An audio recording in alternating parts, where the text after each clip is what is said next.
We are streaming and we are recording.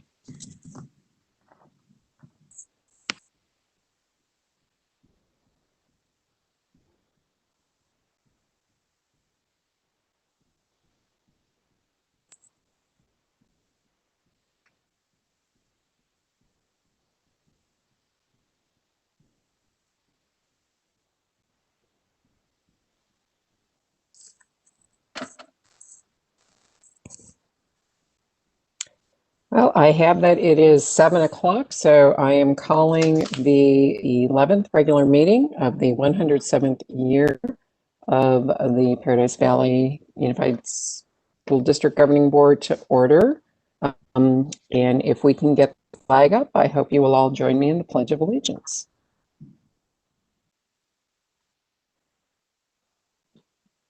I pledge allegiance to the flag of the United States of America and to the republic for which it stands, one nation, under God, indivisible, with liberty and justice for all. Thank you very much.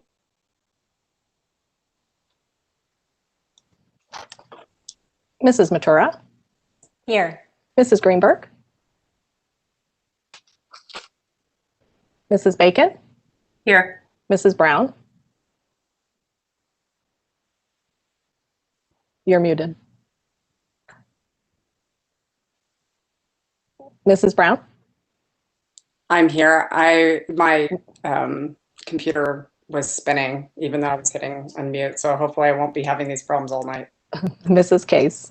Here. Welcome every regular meeting of the PD Schools Governing Board. And everyone know that the following will be the rules we're using for our meetings while we are on a virtual platform. Although members of the board are not gathered in a central physical location, we do have a quorum in attendance at this meeting by video conference or telephone call. Although there will not be a physical location for members of the public to attend this meeting, we are meeting by use of WebEx software application, which does allow for members of the public to view and or listen to this meeting.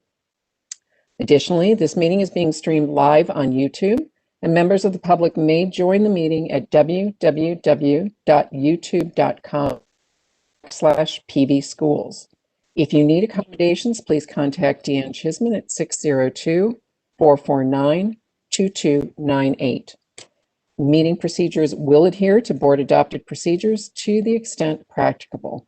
A video recording from this meeting will be available to the public no later than Wednesday, February 10th, and we apologize in advance for any unforeseeable and appreciate your patience, should we encounter connectivity or other technical issues during the meeting. Thank you very much. Next on our agenda is approval of agenda. Dr. Lee. Thank you, President Greenberg. Items approved by consent will not come up for discussion during the meeting, but will be adopted or will be approved when the agenda is adopted. This is possible since members of the governing board receive the agenda along with backup materials at least 24 hours prior to the meeting and have had time to review and consider all items. Prior to the agenda being adopted, members of the governing board or audience may ask that an item be removed from the consent agenda and brought to the floor for discussion at the appropriate place on the agenda. I would like to offer the agenda as posted. Thank you very much. Does any member of the governing board wish to move anything consent agenda to the approval agenda? None. Ms. Matura, may I have a motion to approve? So moved. And Ms. Chisholm, may we have a roll call vote, please? Mrs. Matura? Aye. Mrs. Greenberg? Aye. Mrs. Bacon? Aye. Mrs. Brown? And Mrs. Case? Aye.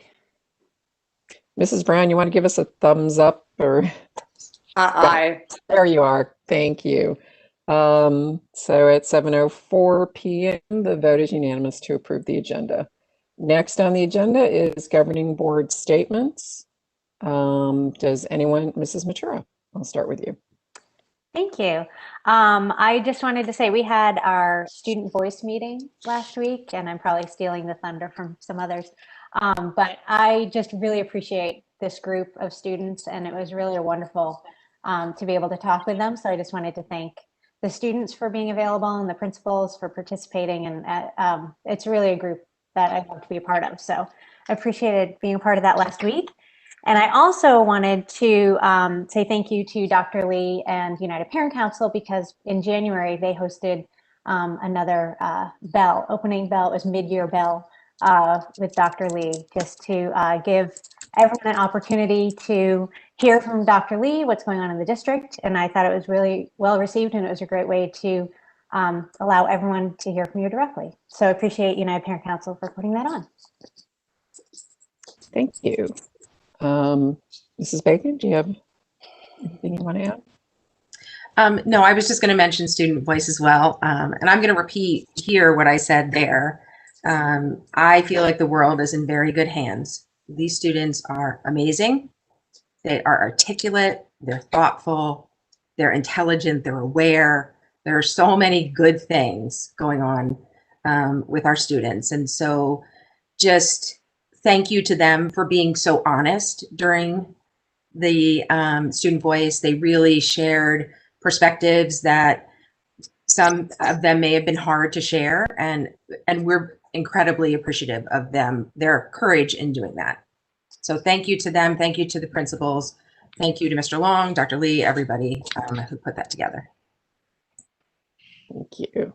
Mrs. Brown, do you have anything? Okay, thank you. Mrs. Case? I'll have some comments later, but I'm just kind of jealous right now because one of my favorite things on the board is student voice. And I was literally on an airplane during that same time as student voice. But I will have to say that we have a generation of adapters in speaking to them. And that's truly one of the qualities that the workforce of the future will need. So I'll be there next time. Well, we're sorry you missed it, because as everybody has said, it really was an extraordinary session, or extraordinary hour that we spent. Just for, I know everybody who's here knows this, but for anyone who may be watching, for those of you who don't know what Student Voice is, it's a program we started a few years ago in which we meet hopefully quarterly, hasn't always been that, with students from each of our high schools, freshman, sophomore, junior, and seniors. So we get the perspectives from all grade levels, and kids in different programs, different levels of dual enrollment or AVID or AP, et cetera, et cetera, et cetera. So it really is an incredible group, and they do stay with it. And so we've had some, who have now known each other, seen each other for several years. And as everyone said, it's just the perspective we get, and the honesty. And I very much, and I think, as everybody said, we appreciate their trust in us to be able to tell us truly how they're feeling. And it was great, and I'm glad that we were able to put it together. And with that, next on the agenda is awards and recognitions, and I will turn it over to Ms. Anderson. Thank you, President Greenberg. Good evening, governing board members, Dr. Lee, members of cabinet, and virtual attendees. We have 2 employee recognitions to share with you this evening. Our first recognition is the recipient of the Paradise Valley Education Association's Recognition of Professional Standards Award for Teachers. The honoree will be introduced by Ms. Susie Seat, PVEA President. Thank you very much, President Greenberg, Dr. Lee, Governing Board, and Cabinet. Thank you for the opportunity to recognize our colleague, Mr. Monterosa. Carlos Monterosa has been a high school counselor for 7 years, all of them in PVUSD. Here's what his nominating colleague had to say. This counselor goes above and beyond to assist all students. He's a person that all students relate to and feel comfortable speaking with. He's an advocate for all. He's the sponsor of multiple clubs on campus, including Link Crew, Latino Education and Diversity, Black Awareness, Native American Club, and he's also the assistant cheer coach. which sounds amazing. Carlos believes in putting forth a conscious effort to our diverse populations, not just based on race, but gender and socioeconomic status, so that all students can be successful and barriers can be removed. He's part of the equity committee that collaborates with our administration and includes both certified and classified staff. The goal is to bring awareness to students and staff about diversity. He promotes and celebrates Heritage Awareness Months like Native American Month, Hispanic Month, and Black Awareness Month. So I'm really happy we could recognize him tonight at the beginning of Black History Month. Carlos has hosted events that promote and celebrate all cultures through events like Culture Night, where students promote their background and cultures through presentations, music, dance, and poetry. Another event that he promotes is Community Art Night, where cultures are promoted through art, which promotes creativity and reduces stress and anxiety that students deal with. Both of these events are highly attended by students, staff, and families. During these unprecedented times, he has stepped up by making home visits to check on students that we haven't heard from. This includes delivering computers and Wi-Fi hotspots to those that need it. I know it might sound like these are things that everyone should be doing, but not everyone does. One of the coolest things that he started this year, English group for SEI students. SEI students are invited to meet with both Mr. Monterosa and another teacher for 30 minutes once a week. This is an opportunity for students to practice speaking English in discussion and playing games. Carlos is absolutely amazing. I am proud to be his friend and colleague. He inspires us daily to do more. We are so lucky to have him a member of our PVHS family and a part of Paradise. Thank you, Carlos, for all that you do for our students. And I am so proud to be Carlos's colleague, and I appreciate that he was nominated for this. And I am proud to recognize him with props tonight. Congratulations, what an outstanding award. Well deserved. Our next recognition is for the Paradise Valley Education Support Professional of the Month. PVSEA President, Mr. Sean Webster, will make the presentation. Good evening, President Berg, Governing Board, Dr. Lee, Cabinet, and online guests. Tonight, the Paradise Valley Support Employee Association is excited to present the February ESP of the Month to Jean Kenny, the Administrative Assistant at North Canyon High School. Jean is an individual who continues to redefine her importance to the North Canyon High School community each and every year. Jean continues to raise the bar that is already extremely high for public education employees. We are constantly impressed not only with her work on assigned duties, but her initiative that she takes to better the campus and our students throughout any and all means. Jean redefines the idea of other duties as assigned throughout her volunteering and work ethic. This work ethic became clear throughout the current pandemic. Jean planned and implemented all activities last year when we moved online. She continued to plan, adapt, and change as plans changed again and again. When we were short-staffed on campus with on-campus support programs, it was Jean who stepped up and helped leadership with hiring and made sure that North Canyon was functional at a high level. Our district continues to adapt during these difficult times, and it's people like Jean that help ensure our success. We all know that success lies in the detail, and Jean is nothing short of detailed, determined, tenacious, and caring. She continues to put the school first and help other staff members be successful, and is always putting kids first with her job. Jean Kenny is an amazing role model, and that continues to show everyone the true spirit of the PV way. Thank you very much, another outstanding employee. And that concludes our awards and recognitions this evening. Thank you very much, Ms. Anderson, Mr. Webster, and Ms. C. Next on the agenda, if we were meeting in person, would be called to the public, but due to the virtual format of the meeting, we are unable to include traditional call to the public. However, members of the public wishing to submit comments to the governing board were able to do so by completing the public input form, which was located on the front page of the district's website. Members of the public were encouraged to complete the form by noon today. Due to the Arizona open meeting law, the governing board cannot discuss or take any action on items not listed on the agenda. It is important to note all comments that were received by noon today were provided to all of the governing board members in advance of tonight's meeting. Additionally, the superintendent's office received all of those comments as well. We would like to thank our stakeholders for voicing their thoughts and providing input for tonight's meeting. We received a total of 37 unique comment submissions, and the theme of the submissions included reopening schools for in-person learning and have them remain open, not returning to in-person and remaining virtual due to high COVID numbers in the community, revisiting metrics at the beginning of March with possible return after spring break, continuing with the current metrics, starting all grade levels at February 22nd rather than a staggered start. Concerns regarding the spread of misinformation surrounding the CDC's stance regarding schools being safe even if teachers do not get vaccinated.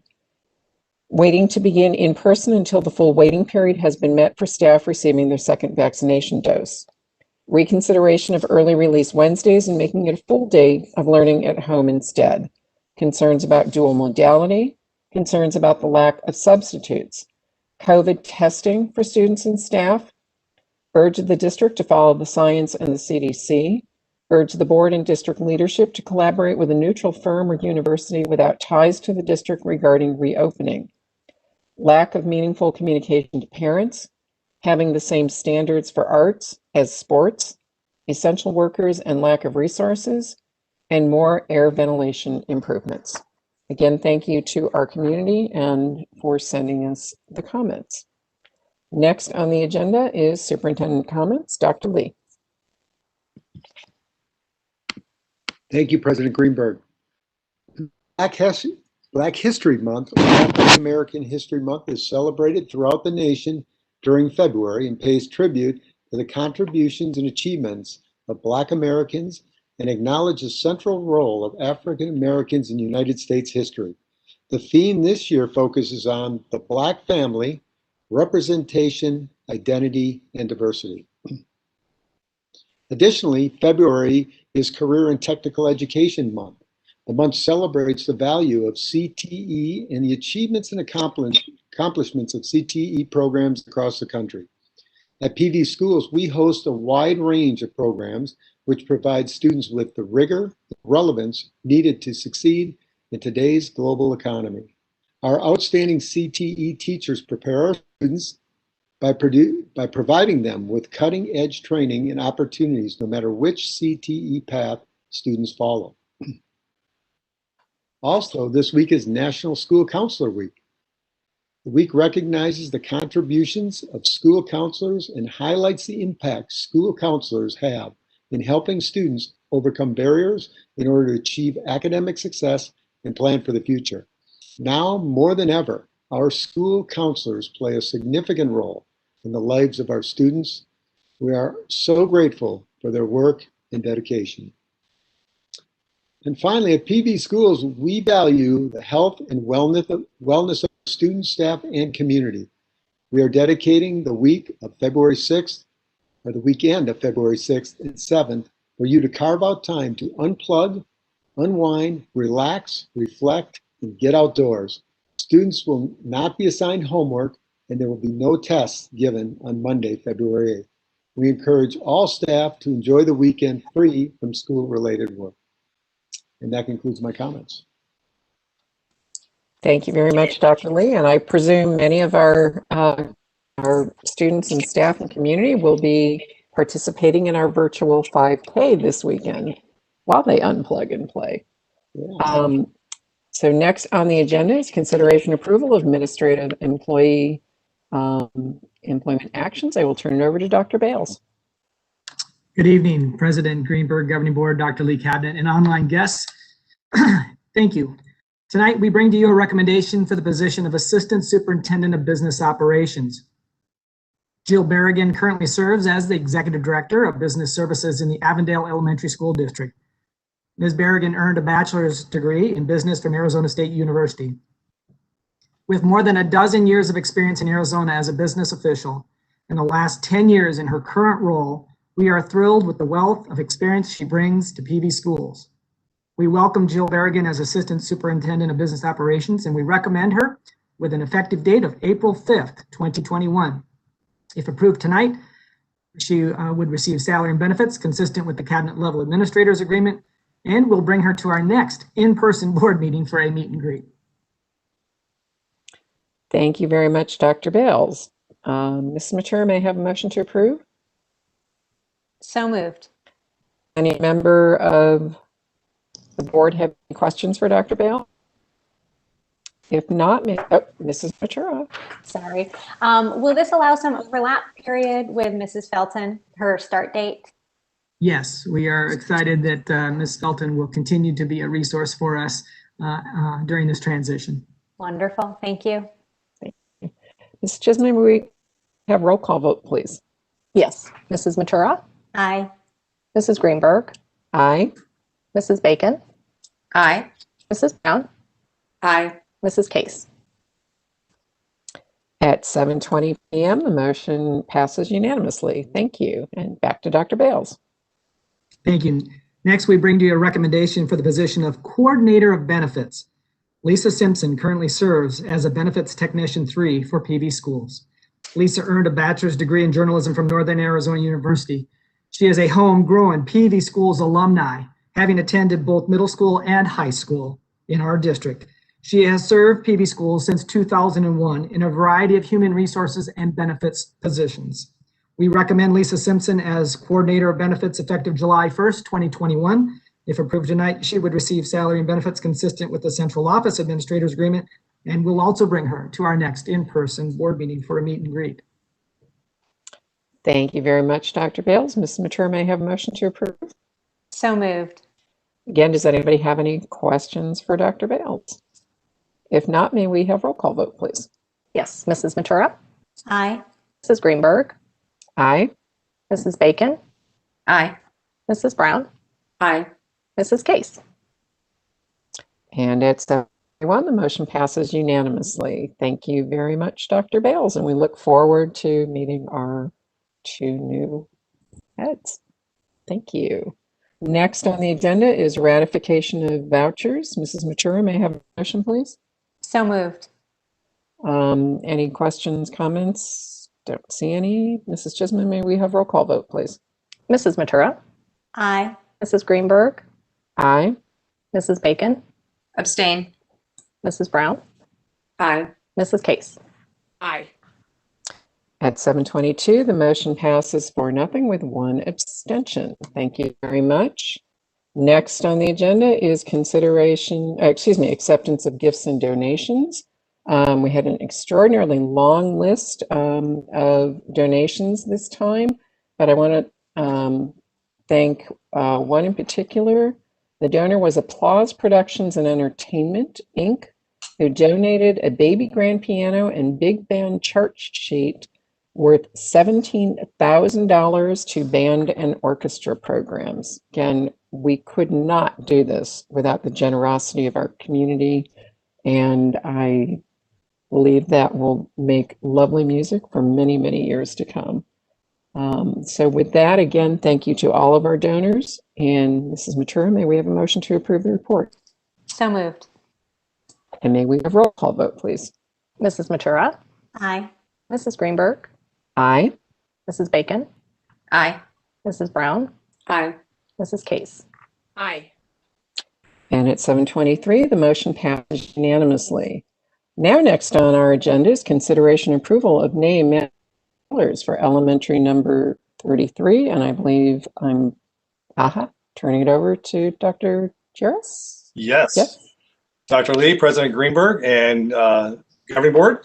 As you know, we're building a new school, and for the last year, we've been affectionately calling it ES33, but I'm excited tonight to bring a recommendation for a name and mascot and colors. And so I will turn it over to our planning principal, Mr. Chad Maverick Cottle. Thank you, Dr. Jarris. Good evening, President Greenberg, Governing Board members, Dr. Lee, members of Cabinet, and those watching virtually. I'm extremely excited to be with you tonight, to be able to share the work that has been done by the elementary 33 school community, and for us to be able to recommend a school name, mascot, and colors for you this evening. We could change slides.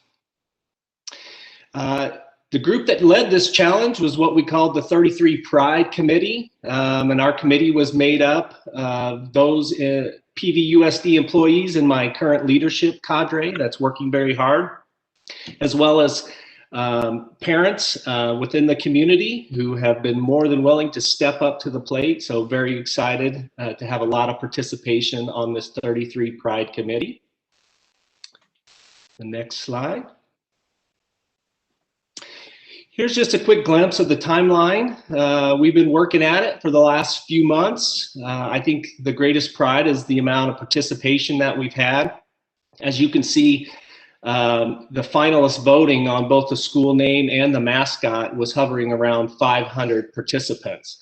And that really shows the effort, especially when you don't actually have kids in a school yet. You don't have a school to have that many participate. And that was due to the work of our IT department to help get email ad hocs going, our parent community and their use of social media.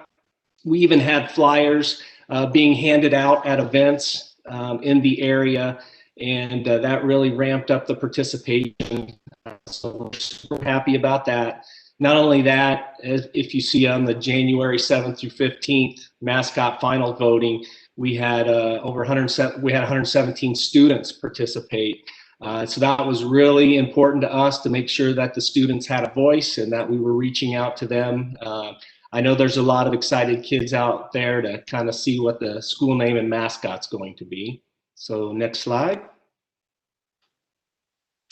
Continue on the timeline. Once our committee saw the results of the voting, we began working with our PV Schools Marketing and Communications Department, also Davidson Beluso, which is an advertising agency, to create and finalize the color palette and logo. I want to give a big shout out to our marketing and communications department. Michelle Anderson has just been amazing to work with. I know many of you, well, you've all worked with her. She's incredible, and her team. And then also the advertising agency really helped us out. When it came down to the finals for the logo, you can see up there, those were the top 5 that came down. It came down to the final vote. And tonight, drum roll, our recommendation is, next slide, the Sky Crossing Elementary Aviators. I love it. It's a unique mascot. We've got so many ideas for themes around the school with this mascot. The Sky Crossing Elementary was overwhelmingly the choice for the school name. It had over 70% of the votes. So that was very strong. The mascot voting was a little bit closer. But the Aviators with the Sky Crossing, if you've ever been up in that area, you'll see planes flying over consistently. A great theme and a great mascot and logo for our school. And then if you look at the next slide, just wanted to show you the monogram and what I think are amazing colors. We got the navy blue, light blue, and gray, and I think it's a great combination for our school. And the inside of the school, outside, shirts will look great. And we actually have some examples to be able to show you on the next slide. So we put together just some mock-ups here of what we hope to see all those kids at our school and around the neighborhood wearing, being proud of being a Sky Crossing Elementary Aviator. And I look forward to saying, see you later, Aviators, you know, each and every day as the school bell rings. So we think these look great and love the colors, and we can't wait to start getting these shirts out there. And then our last slide, again, it shows a mock-up of what our marquee may look like. And again, I think it's beautiful. I think it's got a great look and will hopefully grace the community for years and years to come. And at this point, would be happy to take any questions that you might have.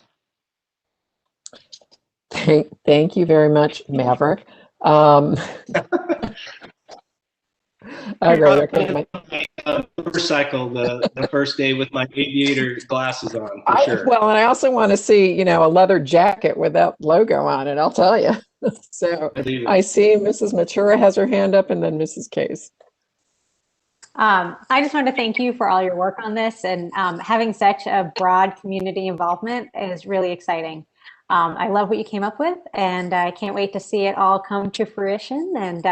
And one day I hope to be listening to your goodbye announcements for the day, because that is a classic line that I look forward to. So thank you for taking that on and including so many.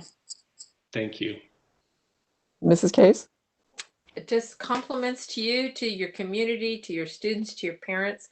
What a great choice. That's perfect. So way to go. Thank you very much. Mrs. Bacon? Yeah, I just wanted to say thank you to Mr. Cottle. And is it Mr. Cottle or Dr. Cottle? Well, you can give me an honorary doctorate, but okay, we'll do that for tonight. And the committee who worked on this project, because I'm sure it took some hours and some thought and some conversations. So thank you. And I look forward to coming up there and visiting with the Aviators one day. It's going to be a beautiful school. Yeah, I already said everything I wanted to say, but it looks amazing. So, and it is thrilling to know that many members of the community, as you said, who do not have kids in that school yet, are that, involved and invested. And thanks to all of them as well. Yeah, there's a lot of excitement. I just will tell you, within the community, we've got some great plans coming, and the participation has been great. We already have a PTO organized, a school council, this 33 Pride committee, and lots of people wanting to volunteer and get involved. So I'm excited. We will start registration tomorrow as well for the new school. So we're ready to get going. I'm ready. Well, then I think it's up to us now so Mrs. Matura, may I have a motion to approve the name, mascot, and colors of hopefully Sky Crossing Elementary as presented? So moved. And unless anybody has any further questions, Mrs. Chisholm, may we have roll call vote, please? Mrs. Matura? Aye. Mrs. Greenberg? Aye. Mrs. Bacon? Aye. Mrs. Brown? Aye. Mrs. Case? And it's 7:32. The motion passes unanimously. Fly high. Thank you very much. If I could say, Mr. Cottle, thank you for your leadership. You were chosen planning principal after I left in 2019, and I have to say it was a great choice to choose you. I know you'll do a great job there. So keep up the good work. Thank you, Dr. Lee. That means a lot. Appreciate it. Thank you. So next on the agenda is consideration approval to revise our reopening criteria, and I will turn that over to Dr. Lee. Thank you, President Bacon. Yes, we're President Bacon, President Greenberg. I think I've said President Bacon a few times over the years too. Please don't do that to me, Dr. Lee. Oh, that's funny. Anyway, I'd like to present to you tonight a plan for a newly revised school closure and opening criteria. Go ahead, Deanne. Yeah.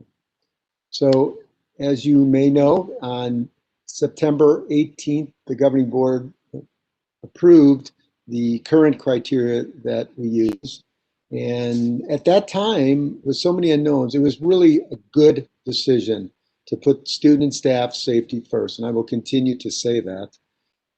So at the time, it was a great decision, but we've learned quite a bit over the years. For example, the metrics were approved prior to our vaccine plan that we have in place. And we're excited right now that we're in the process of vaccinating all of our staff. and we're really excited about that. I want to add too, and I think it's important to remember, the vaccinations for educators across the state was bumped up to priority 1B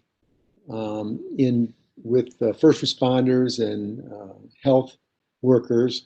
And the reason was pretty simple. They were prioritized with the intent to get teachers and staff back in the schools so that we can teach in-person learning. We've also learned a lot in terms of what constitutes safe schools. And we've learned so much in the past several months, and even as late as last week, or a couple of weeks ago, for some of the latest studies that have come out. We also have, many students who are experiencing social, emotional, and academic challenges. And unfortunately, some of our younger students who do not have someone to advocate for them are suffering the most. And they look to our schools to be their safe haven. And we can't forget that. That's so important. Tian? One of the things that I said early on the in-person learning plan was contingent upon numbers in a downward trend in terms of the spread of COVID. And fortunately, we are seeing a downward trend, and that's great news for everybody. And though it's not where we'd love to see it, but we hope it continues to go down and even creates a much more safe environment in our community. Next one. So a lot of questions have been asked of me that pertain to the CDC and their guidelines online. And, one of the things that I'm asked is, why are you opening up schools when the metrics don't align with, safely opening up schools? On the Maricopa County Health Department website, there is a statement that I think is real important. And I look like I'm getting ahead of myself here. And I'm sorry, I'll get to that in a minute. But some of the things we've learned are, and here's the study with 56 schools, districts in North Carolina that just came out. And basically, data indicates that schools can reopen safely if they develop and adhere to prevention policies.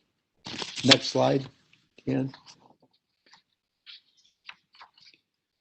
Here's another article that came out from JAMA, and it was published online at January 26th. And the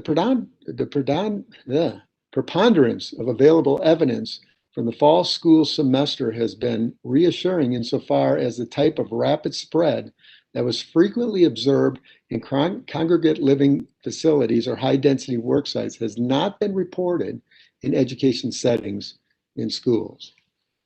Another good piece of information that we're learning. Next. And then the lead epidemiologist for the county health department who is working with us, Dr. Rebecca Sonnenschein, quoted that students and staff can return to in-person learning with a reasonably high level of safety when schools maintain mitigation strategies that include mandatory mask wearing, social distancing, and a minimum of 3 feet in classrooms and 6 feet during lunch, proper air ventilation, and hand sanitizer stations. Students and staff must also commit to staying home when sick. With these mitigation strategies in place, along with staff vaccination, PV schools will be providing an environment that is as safe as possible for students and staff to return to in-person learning. So the current benchmark that's in place, as you can see, in order to send students back to the classroom, the testing positivity below 5%, and then cases fewer than 50 per 100,000. So That is the current metric. Now, next slide, please, Ian. Yeah, so now I wanted to refer to that notation at the Maricopa County Health Department website. And I think it's important that we read this because there are questions as to why you can open up a school or school district. Cases are still pretty high.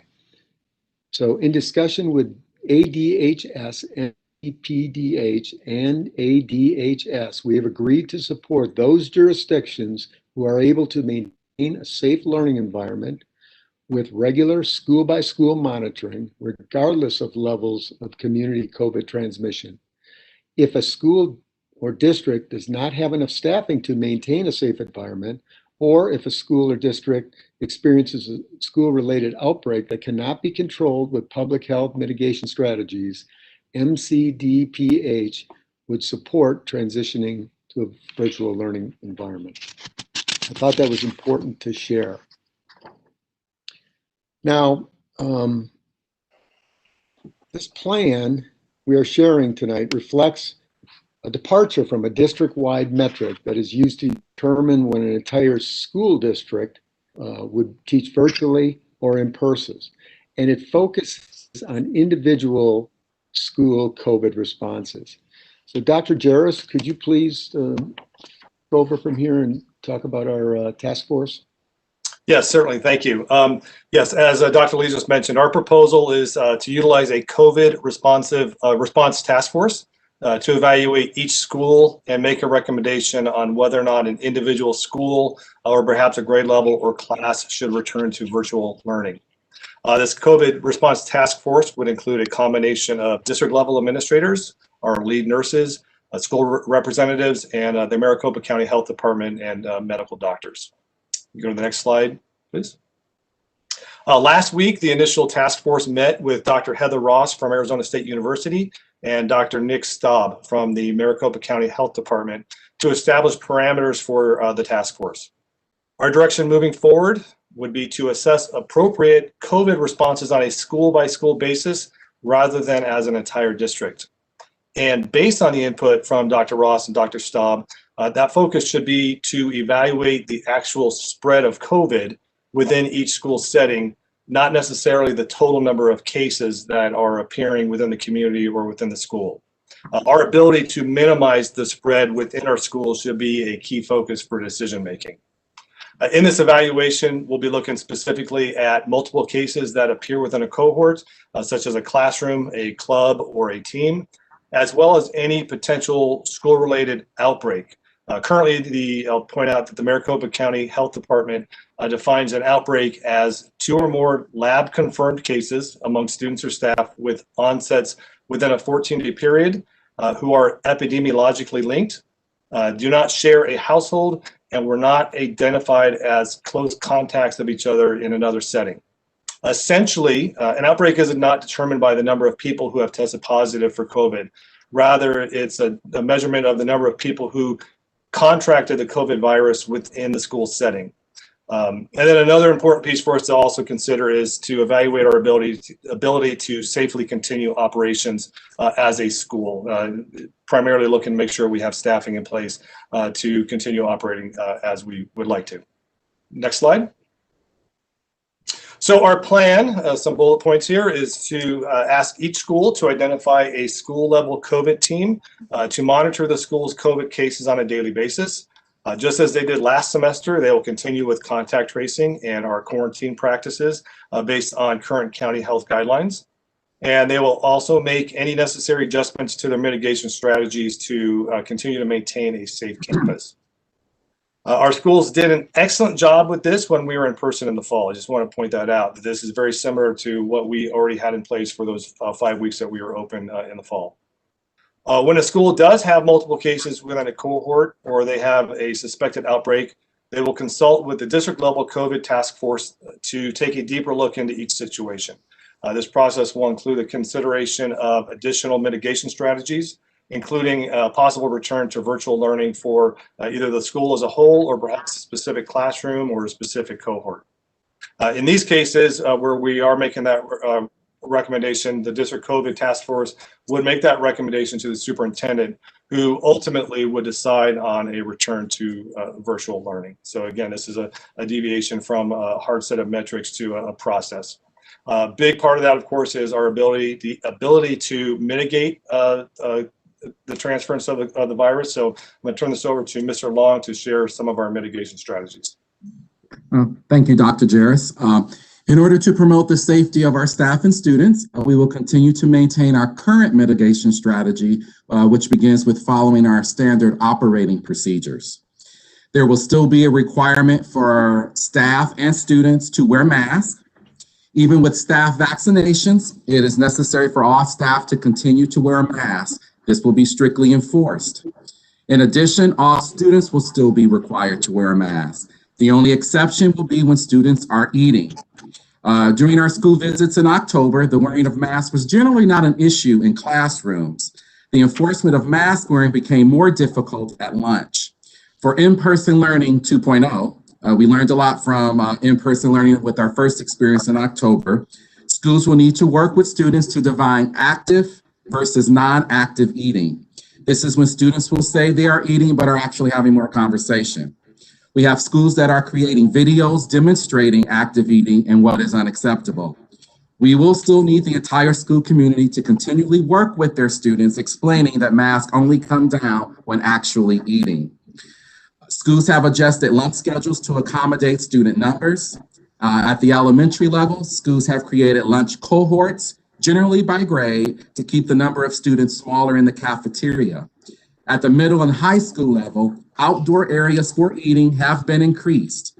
In addition, many of our secondary schools are placing signs indicating the number of students that can be seated at a table. This was a constant struggle our first time around in October. Our high schools have opened hallways in their academic buildings to accommodate additional students and social distancing, even though supervision becomes a little bit more difficult. Some schools have created schedules so that not everyone arrives at the cafeteria at the same time, which creates long lines and clusters of students, making it difficult to social distance. Schools have focused on creating schedules for recess to promote social distancing in cohorts, as well as drop off and pickup. One-way hallways will continually be maintained. One-way hallways are being maintained and have proven effective in limiting traffic and students standing and talking in clusters. At all three levels, assigned seating is enforced to keep track of students in case contact tracing is needed. Those assigned seats allows us to maximize the distance between desks. With some families self-selecting PV Connect, we were able to further social distance in the classroom. Students in desks and tables face in one direction to limit direct contact. Finally, students will continue to not share supplies and technology. Mrs. Felton will now share with us some facility adjustments for reopening. Thank you for the opportunity. We have made adjustments to our facilities to help meet the standards that have been set both by the CDC and by the school facility boards. To encourage healthy hand hygiene, we have added hand sanitizing stations at all of our sites, including all of our schools. Additional hand washing stations were added to our elementary and middle schools to encourage students to wash their hands frequently through the day. Day porters, all sites have received additional day porters. Those day porters are going to be charged with sanitizing our facilities. So specifically, they will be sanitizing desks at least twice a day, as well as all high-touch surfaces, including drinking fountains. Air quality and making sure that we have filtration for air has been a major focus lately in the press. We've been very fortunate in this district. We have some very good HVA systems that have been able to be provided and upgraded through our bonds that have been approved by our taxpayers. So, but what we've done on top of that is taken the programming for those, increase the fresh air intake into the systems. So all of our systems are able to be adjusted in that manner. So we've really maximized the fresh air that will be coming in and not just regenerating the air or circulating the air in the existing rooms. We've also sanitized and cleaned all of the systems, as well as increased the filter replacements and making sure that they have high filtration values to those. All buses, the schedules have been altered so that all school buses will be wiped down at least twice a day. Water bottle filling stations are available at all of our sites now throughout the sites. We did work with administrators at each site to determine what would be the best location for those, so students would have good access to those.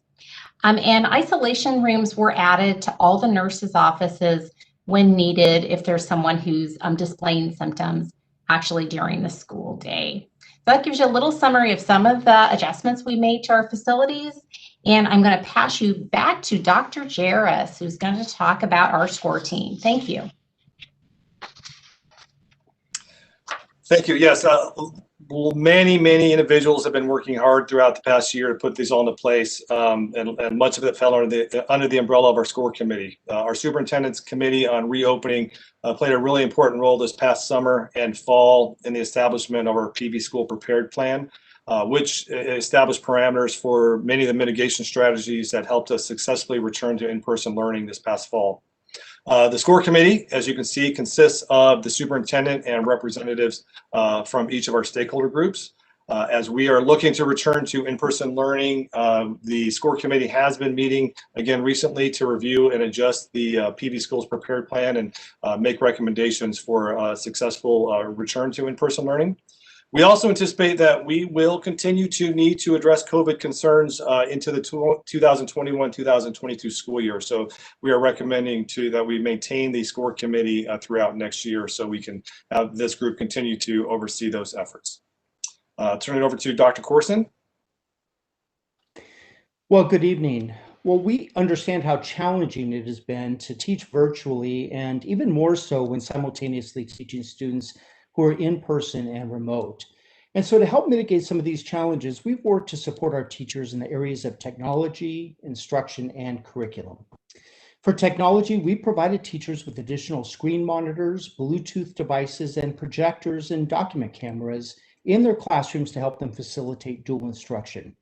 We've also developed on-demand professional development and smart cards to help teachers use many of the features within Google Suites, such as breakout rooms, host controls, electronic whiteboards, and student polling. Our IT department has also dedicated staff to assist teachers and parents through a help desk system to ensure that technology issues are resolved quickly. In addition, our professional development department has created resources and videos to support teachers in best practices to navigate virtual instruction. These resources are on demand so that teachers can access them as needed. And finally, our curriculum team has created several resources to help teachers prioritize the most important standards to focus on during this time, with links to activities, lessons, and curriculum. We've also added several online curriculum tools to support virtual instruction, such as more features within our online math curriculum, Zern, and the addition of gizmos and mystery science to help support virtual lab simulations and activities for science.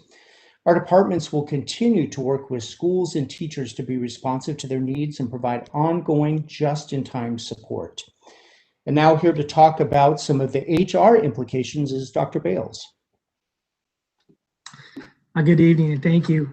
We recognize this is a challenging time for our employees, and the governing board has already acted to provide some supports. In January, you approved the extended paid leave previously identified under the Family First Coronavirus Response Act that expired in December, and you were gracious enough to accept our recommendation to extend that through this calendar year.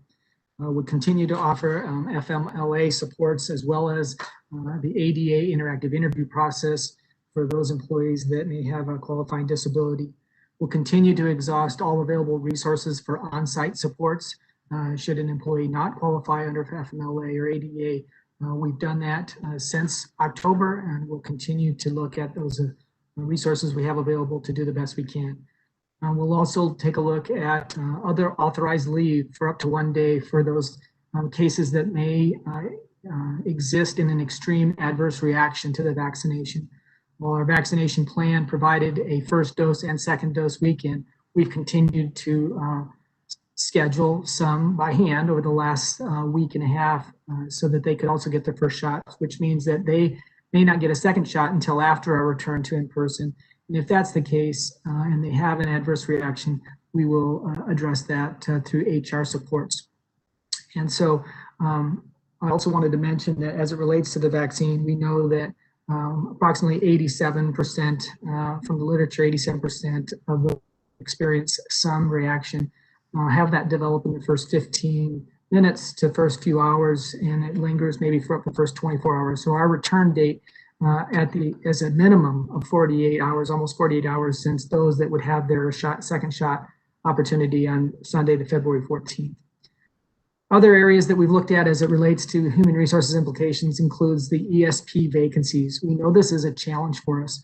While it's been more manageable with during our virtual learning time, we have a large number of vacancies in our self-contained special education programs and one-on-one special education, special needs positions. Those will be challenges for our sites. We're hopeful that when schools reopen in person, this will increase our potential application pool for those parents that may have wanted to seek employment with us but have not been able to do so since they were at home supporting kids. So this is my recruiting call to the community to please consider stepping up and making application for our positions, particularly in special education, one-on-one and self-contained programs, so we can continue to make sure that those kids are safe, receiving the instruction they need, and our teachers getting the support that they need. Our certified subs is a pool that we've looked at, and we are thrilled to share with you that 175, nearly 50% of our sub pool participated in our vaccination program. So we're confident that we have a substitute pool that will help meet our needs when we call upon them. Finally, as Dr. Lee has articulated as well in other conversations, we want to maintain that flexibility for classroom innovation. And we support our teachers that get creative and think about how they can deliver instruction in this dual modality. It's a heavy lift, a heavy burden. While we're offering parents the opportunity to have this choice, it's a big lift on our teachers, and we want to continue to support them. So if they can think about creative ways that alternate instruction and still meet the needs of all kids, we can support that, and our principals are willing to do that with our teachers. And last but not least, we have 1 to 2 platoons of volunteers from our Volunteers in Paradise program that also receive vaccinations. And so we're looking for opportunities to deploy them for high needs areas to support classrooms or schools that need some additional help. They've also been trained in online settings, so they're a great resource for us. And at this time, I would turn it over to Dr. Lee. Thank you, Dr. Bales.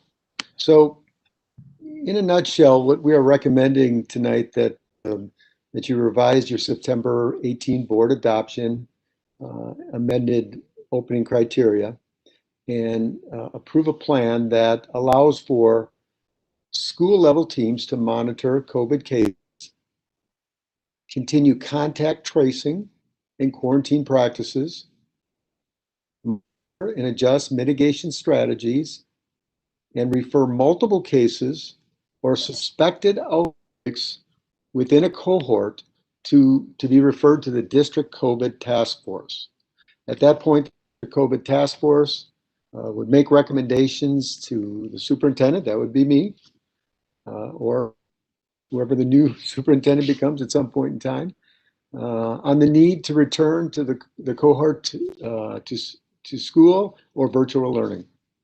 So we are asking this evening that you replace the district-wide criteria or metric that determines transitions to and from in-person and virtual learning, and to adopt in its place a criteria that calls for individual school assessments to determine transitions from in-person to virtual learning.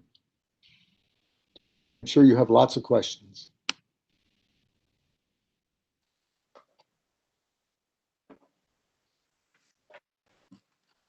Thank you, everybody. Actually, now I have my grid up and I can see see everybody. And Mrs. Mature got her hand up first, so just to start the conversation, we are being asked tonight just to, because the metrics were approved by the board, it's the metrics that we need to now change to this new program. That the dates that you set out before and the returning to school dates and the schedule with the half-day Wednesdays, that is something that is outside. We're not approving that. We didn't need to approve that. That was something put forth by the superintendent. We just needed to look at adjusting the metrics so that plan could go into place, but we don't need to approve that specific plan tonight. Is that correct? The specific, I was coming along well with you until that very last sentence. Sorry. So the plan that you put forth that you sent out to the parents, giving the return to school dates, explaining the Wednesday half days, explaining all of that, that is not something that doesn't come under our approval tonight. Tonight, we are strictly looking at the mitigation, replacing the metrics with a new program.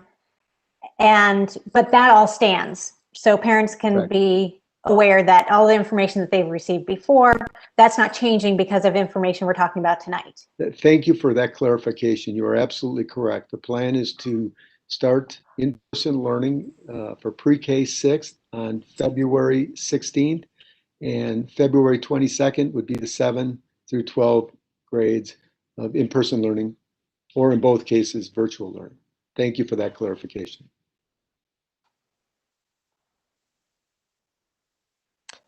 thank you. Does anybody else have any? Mrs. Case? I have a few questions. Some are more important than others. I'll just start at my top. When Ms. Felton was speaking, she talked about cleaning of drinking fountains. I had thought all the drinking fountains were turned off. Is that not correct? Ms. Felton?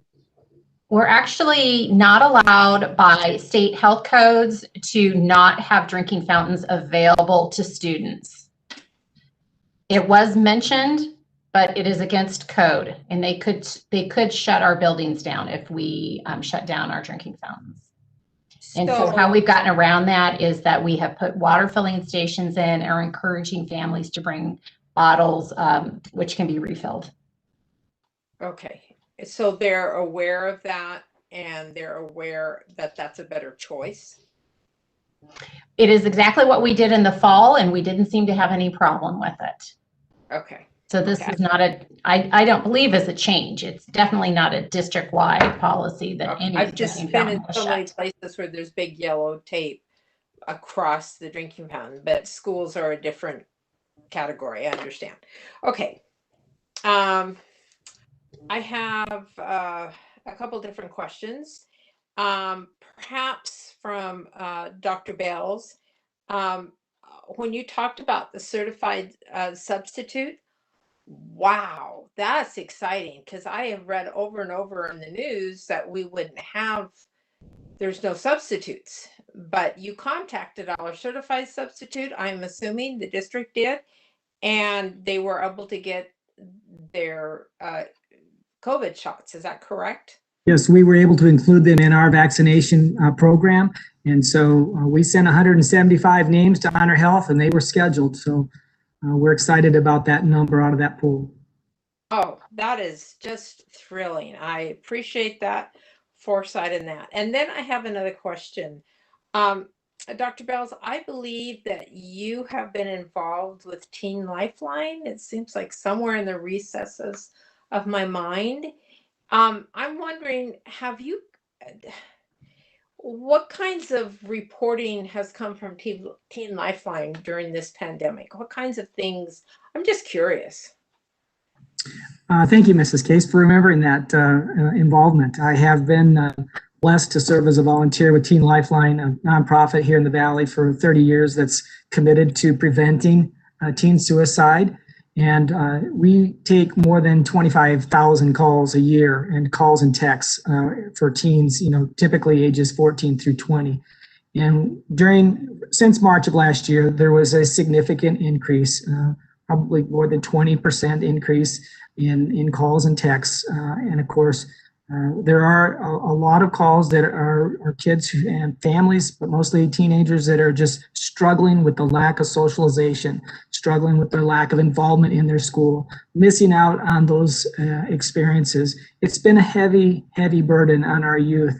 And we've seen these reports both across the state. There's been a lot of attention to the mental health of teens, and both in our state and across the nation. So it is one of those things that weighs heavy on my heart and certainly makes a difference in our decisions to advocate for and put in place a workforce that's been vaccinated and mitigations in place to keep our staff and students safe, but to open these doors and get our kids back in an environment where they can also grow, be nurtured, and be healthy in their social and emotional learning. Oh, I appreciate that. I have read so many things and I appreciate that insight into that. And I believe it also is elementary grade too. You said Teen Lifeline is 14 to 20 or something. That's many of our calls are those ages, but Teen Lifeline is an organization that helps, anyone that calls. Right. And so they've been real active at our elementary schools as well when we've had challenges. Well, and just watching my own grandchildren come home from school, they're happy to be in school. And I want the children in our district to be happy when they walk in the door and for their parents to be happy. So thank you. Mrs. Case, can I contribute to that conversation on a local level within our district? Certainly. We have every school has an SEL team in place for referrals to address a variety of issues. And in the first semester, we had about 3,000 students referred through that process. About 200 of them were identified as self-harm related incidents, and more than 1,000 of them related to anxiety and depression. So it's very real within our district as well. Thank you for that information. That's pretty sobering. Thank you.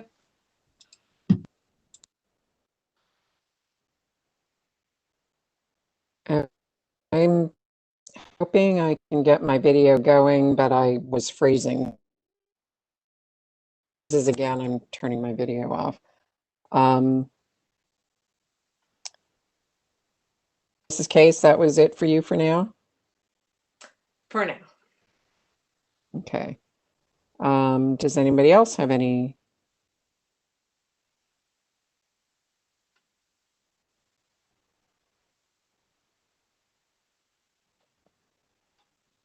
Mrs. Matura? President Greenberg, yeah, if Mrs. Bacon or Mrs. Brown is not ready yet or don't have questions, I'll go. Just to confirm a couple of things. One, the quarantine policy that we have in place, which has been revised because of the updated CDC guidelines, that remains in place when the students return. They'll be following the same quarantine guidelines. Yes, that is correct. Okay, and I know that the principals have already been reaching out to families. Is that going on across the entire district? The principals are reaching out to families to see what their preferred mode of learning is when we have the in-person return option? The elementary schools have all started on that process. Some of them, because in a title community, for example, they sometimes need to reach out more directly and one-on-one. They did an earlier start on that, but everyone is right around. If they haven't already started, they're starting right now. And then Mr. Long can share where the secondary schools are at. Thank you. The secondary schools will disseminate and ask for input beginning Monday. Excellent. And is it included with their request to know which mode they're going to choose? Are they reminding them of the start date, the half-day Wednesdays, all of that information? That will be part of that request? That will be part of their communication, yes. Okay. And students, because we have the dual modality, which I know is a big burden on our educators, and I appreciate the educators being able to continue with that. But that does allow students who are quarantining to participate in the online classrooms. And additionally, if anyone is feeling sick, they are encouraged, obviously, to be protecting of other students and our staff to remain at home, and they have the option to then join the classroom online at that point. Is that correct? Yes, and that's actually one of the, as much as the dual modality is a challenge, it is one of our mitigating strategies that we feel families are more honest with us about how their children are feeling when they know they have that access. What we are stressing, though, is we're asking families to have a little bit of patience with that transition, especially in the primary grades when each week, some of the teachers are preparing take-home materials, number lines and manipulatives for that week, and now they need to prepare it for the student who just went home today. And so we're asking families to be a little bit patient with giving the teachers a day or two to get that stuff home and prepared before they start logging in. We're expecting full access to all of that anyway. So we want to be mindful, and we're stressing that we need to support the teachers in that transition too, because it's not an easy just turning on the camera. Definitely. Thank you for that reminder, because that is, people aren't necessarily always thinking that. They think, oh, it's easy, I'll just, log on this morning, and then not realize that there's another part to that equation. So appreciating that reminder to be helpful for our educators and being able to not have to deal with that back and forth. But I do appreciate that the option is there, that when kids are sick, you keep them home, because that's what's going to allow our schools to remain open, is everyone really taking the correct precautions and really doing their best to protect their classmates and their teachers. So thank you. So I have another question. Mrs. Case? Thank you. We have spoken before about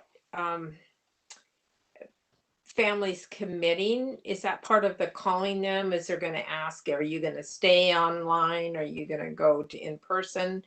And that they have to commit to that. And I know there's that flexibility if someone is sick or next to you was sick or something. I know that's a possibility. But is that what we're expecting, that parents know that you commit to this and then you stay with it? Is that what is being explained to each family?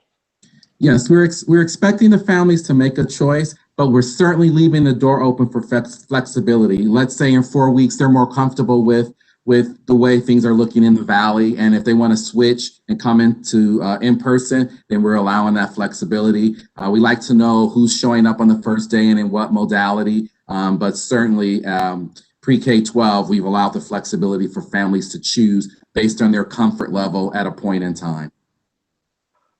I remember speaking with the teacher who the child at home said, oh, it looks so fun in school. And they showed up the next day and the teacher had no idea. So hopefully there's some steps that are consistent throughout the district of these are the steps you take if you change your mind, so that we don't have surprises in the middle of the school day. Exactly.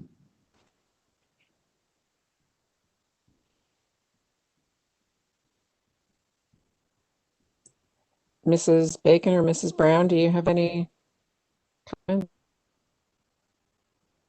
I've turned your mic on, so I assume that's a yes. Yes. There are a couple of things that I am obviously concerned about. All of the studies that we've seen, every metric that is out there is pretty clear, and this or has been clear and then has been changed. And so that's always a concern, that kind of going back and forth, and I guess that's the nature of this. So I wonder, though, I appreciate Dr. Sonnenshine's statement tonight, and I wonder if, do we know where that 3 feet came from? Because I haven't seen that in anything. So is that somewhere that we can see that to be other than just what she's telling us? Well, yeah, I asked that question because I had never heard that before either. And so I asked her, and the response made sense to me. She said, we recognize that in some of our classrooms, 6 feet separation will be challenging. And if we were to mandate that, obviously, a lot of schools could not function. And as a result, they believe that 3 feet, minimum, is an adequate amount that would still provide a reasonable amount of safety for the students. And do we feel that we will be able to accomplish that in, say, a high school classroom, or, well, in a lot of our classrooms? I think, if you have all but a few students coming back, you probably have 25-ish students in the classroom. In high school, it might be 35-ish. So we probably can't really achieve that everywhere, correct? I'm going to let Mr. Long and Dr. Jarris respond to that. They probably have more insight, as I was not here the first time we had opened up in the fall. And it can vary from site to site, but for example, in most of our secondary schools, only about 50 to 60% of families were self-selecting the first time around. We don't know what it's going to be this time. We're self-selecting for in-person learning. So in many situations, those classes weren't even close to their normal numbers of 30 some odd in the classroom. They were able to actually spread out further because over half the class was not there. So it didn't, in some situations, it didn't happen. So there were some larger classes than others. But in many situations, because everyone is not there, part of that mitigation strategy of choosing to be at home in PV Connect created the additional social distancing in the classroom. And if you remember, we did a little field trip back in the last summer to measure it out, and we kind of came up with 18 to, I believe it was 16 to 20 table, that student desk gave us a 6-foot barrier. And so if we were able to reduce that down to 3, I believe we were able to, certainly in the elementary level, be able to get to, even if all students are coming back, be able to fit that in there. It might require some adjustments from teachers to remove some unused items that they might not be using in this current setting, but we believe the adjustments can be made.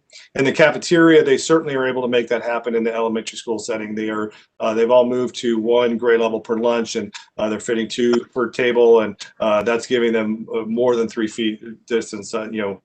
Recess outside, but still wearing a mask is probably our one area where that's a challenge. But we are also containing that to a grade level cohort to reduce the number of students who are commingling. Thank you both. The thing that I think, I think the fact that our parents have choice and our families have choice is absolutely the way we should go. It is a burden for our educators. And I just would be remiss if I didn't acknowledge that this is going to be challenging. We've got 15 weeks left of the school year. We were in school for 5 or 6 weeks doing dual modality, and it was completely overwhelming. And we had conversations about how we could maybe change that. And I'm not purporting that we change it. I'm just kind of saying what I'm thinking.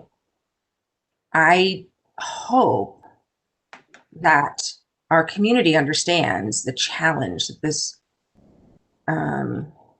gives our teachers. And it's not just classroom teachers, it's all of our staff is completely overwhelmed and stressed out about all of this. And so I just hope that we recognize that and do whatever we can to mitigate that. So if we do see classrooms where there are not 3 feet of space, what can we do to create that? How can we make it so that there is safety? Because that's the one thing that I'm really concerned about. is safety. And I know I know that our teachers, the vast majority of them have been vaccinated, and I'm so appreciative for the partnership that we've had with Honor Health on that. I think really outstanding work on the part of the district, but there are still concerns. So, one study that I read said that children younger than, I think it was 10 or 12, are 2 times more likely to be patient 0 in their household. In other words, they're the family member that comes home and has COVID, and the older children are even more. I think it was 5 times more likely. So I'm very concerned about our community. I'm devastated by the number of deaths in Arizona and in America, and it's just hard to reconcile with my 6 years of education as a social worker, acknowledging the really significant issues, mental health issues that are happening in our community right now. And it's not just students, it's everybody. Well, it's adults and children who are having these issues. And we don't have an infrastructure in Arizona to really address all the mental health needs of our students and families right now. So that also, I know that in-school learning is best. In-person learning is best. I'm absolutely committed to that. There are just things that I worry about that could result from that. To make a comment. Mrs. Case? I have a lot of grandchildren, and I do. I have 27. Anyway, so I don't have any children in the district. All of my children went to the district, but they grew up and went, and they have their own families. So I paid attention to all of my grandchildren in their various locations, and some in California, which has very strict rules. I've mentioned my son moved out of California so that his first grader could go to in-person learning. They haven't had any problems at the elementary school. Other family members, they're happy. They're in school. In August, they set up circles that they line up from the bus. The same number has been that child's number the entire year, and they line up before outside. And I just think we need to be as positive as we can that this is going to work. And I know I tend to be a Pollyanna. I understand that, but I look at the differences, and I've read so many letters, and I am just so grateful for this opportunity that our teachers have been vaccinated, our staff members have, and that we can go back to school now. I've tried teaching online to some grandchildren. It's really, really hard. And yes, is it a struggle for our teachers? Of course it is. Have they gotten better at what they're doing? Of course, because we have the best teachers anywhere. And they have learned to do many things. And I think we've given them more tools to do it better. I think they've learned a lot of things because they have.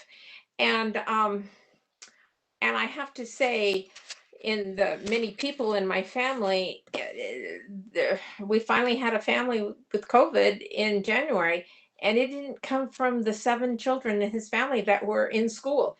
It came from my son in the workplace, and he took it home. And as soon as he thought he was bringing it home, the whole family quarantined.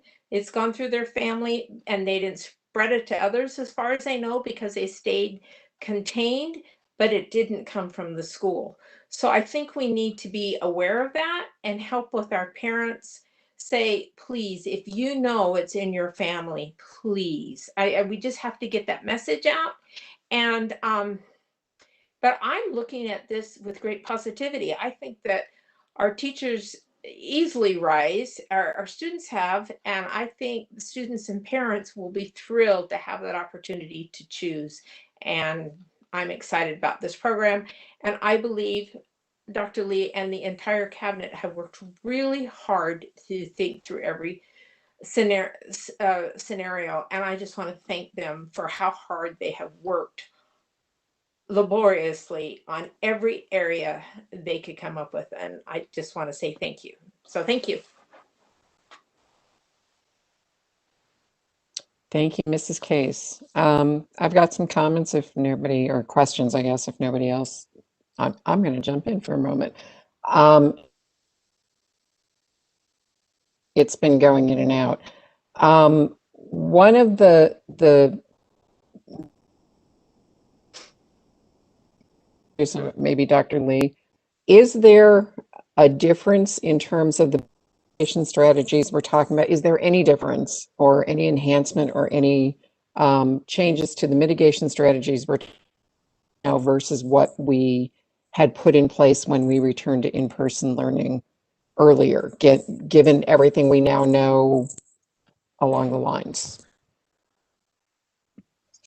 I don't know who wants to jump in on that. But. Yeah, I was going to say, I would love to hear from Mr. Long and Dr. Jarris on this.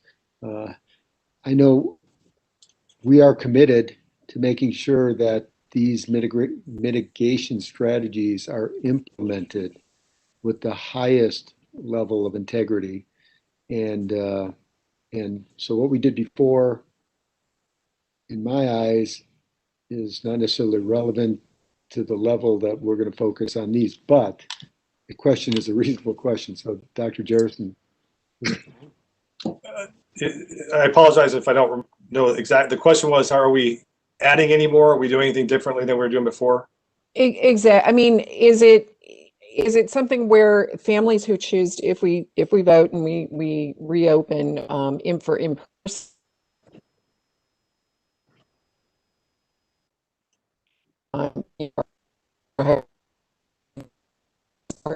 We're having a hard time hearing you, Ms. Greenberg. You're freezing. Okay, I think I froze. There you go. We can hear you now. Okay, there we go. So have we added anything? Have we changed anything? I mean, are there things that our families, again, I've got, other questions sort of along these lines. We're about to ask our families to, if that person to make a choice. And I want as we can give them to help them make that choice. So for families who may want to return, but may still have concerns about COVID in the community, et cetera, I just want to, as to what it is we have in place. So that's kind of where I'm going. Does that help? Does that Sure. Yes, and I would say that there's at this point nothing significantly different than we've done before. We were pretty thorough last time and very overly cautious to a certain extent about our return and making sure that everyone felt comfortable with that. Our SCORE team did meet this afternoon to revisit and start talking about some parts of the plan, and I can't tell you if there were any recommendations that came out of that piece of the plan yet. But more importantly, every school has been reflecting on their experience from first semester, reviewing their playbook is what we called it, and working through that to fine tune it and continue to improve it. And so a lot of that's just fine tuning here or there, depending on the specifics of that campus. If I and at the secondary. Oh, I'm sorry, Dr. Go ahead. Mr. Long, go ahead, please. And at the secondary level, it's not that it's new mitigation strategies, but it's being more purposeful. And that's why in the comments prior, I spent a lot of time on lunch, because that's the area and the time of day at the secondary school that is the concern of most families, teachers, and students. And what can we do differently? So it really is being a little bit more purposeful in how students are being seated at the table, and all hands on deck to get as many people out and about as possible to try to get that separation going, knowing that our teens like being together. So it's a constant in struggle, which is still why I'm emphasizing that everyone has to have those conversations daily with their kid about separation and putting up the mask, and walking around with a bag of chips and having a chip every 2 or 3 minutes is not active eating. So leave your mask on. Those are the kinds of things that we have to be more purposeful about at the secondary level to keep that separation going and use the hallway. So it's trying to get more people on deck as much as possible to get that separation. So while there may not be new mitigation strategies, this is the one we really have to work on. It is that lunchtime for the most part. I was going to say is we spoke with, sorry, Mrs. Greenberg. I was just going to No, go add ahead. that I'm turning my video off. We spoke with the principals yesterday, and one of the things, the beauty of the plan to come back on the 16th and the 22nd is we've had time. And one of the things that I emphasized with them was this is the time they need to be really shoring up those mitigation strategies, in particular the procedural strategies, how kids move around the halls, where they go to lunch, those types of things. And so it's an opportunity to really shore them up. And I got a sense from them that they're taking that very seriously. And they want to make sure that their schools are, well mitigated.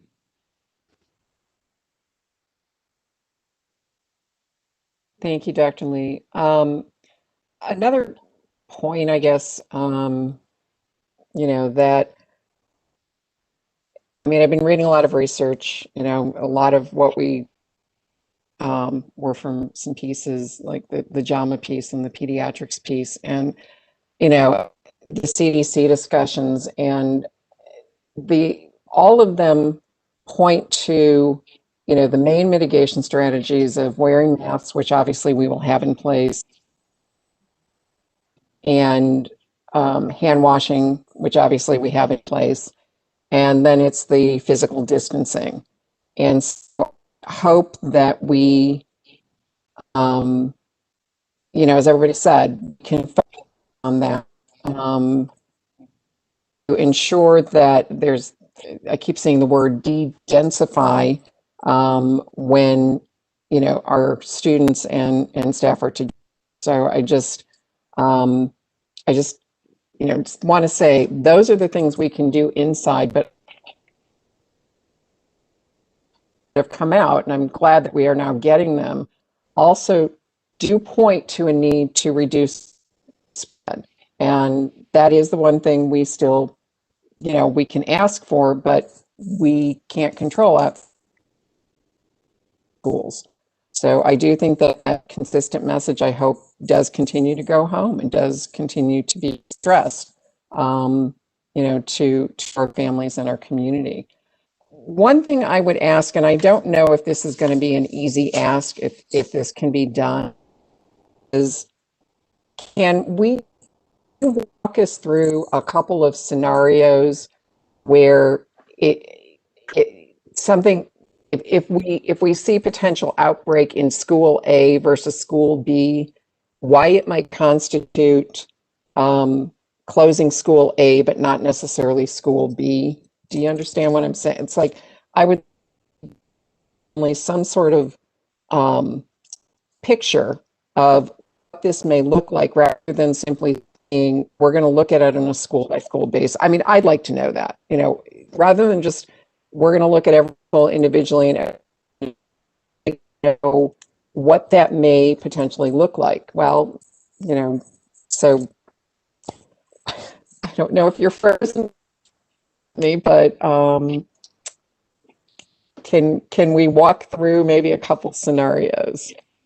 Dr. Jarris and I talked about several different scenarios that could come up. And Dr. Jarris, would you like to share some of those things that we talked about? Certainly. Some of it might be relevant to, part of the decision is relevant to, the grade level. In other words, if you have 3 cases where we've determined that they contracted it at the school, that if you have which is the outbreak part of it, if we had 3 in 4th grade at one school versus 3, but it's in 1st grade sixth grade and third grade at another school, we might close the one, first off, just stick to the grade level at one school. Then at the other one, one of our first mitigation strategies is obviously the quarantining practices. And so if we have those three and with consulting with the county, they've determined that let's monitor for another day or two and we don't get any more, then we didn't need to close anything down within that school. So, where those students were in proximity to each other is going to be a big, one possible solution to that. And then also just some solutions too within the mitigation strategies or capacity within a school to implement some other mitigation strategies. If you have two cases within one classroom, but they're able to relocate to a much larger room because it's available to continue to monitor the spread in that setting. We can spread them out in a larger setting where they are 6 or 7 feet apart as we continue to see if any more develop. That would give us an opportunity that maybe we don't have in another school because every classroom is already being occupied. Thank you for that. So, for example, a case is reported, then we're still going to do what we did before, which is let our parents know that a case has been, that we know, let them within that classroom. By all means. We mentioned earlier the stress of this return on teachers, and someone alluded to it being everybody.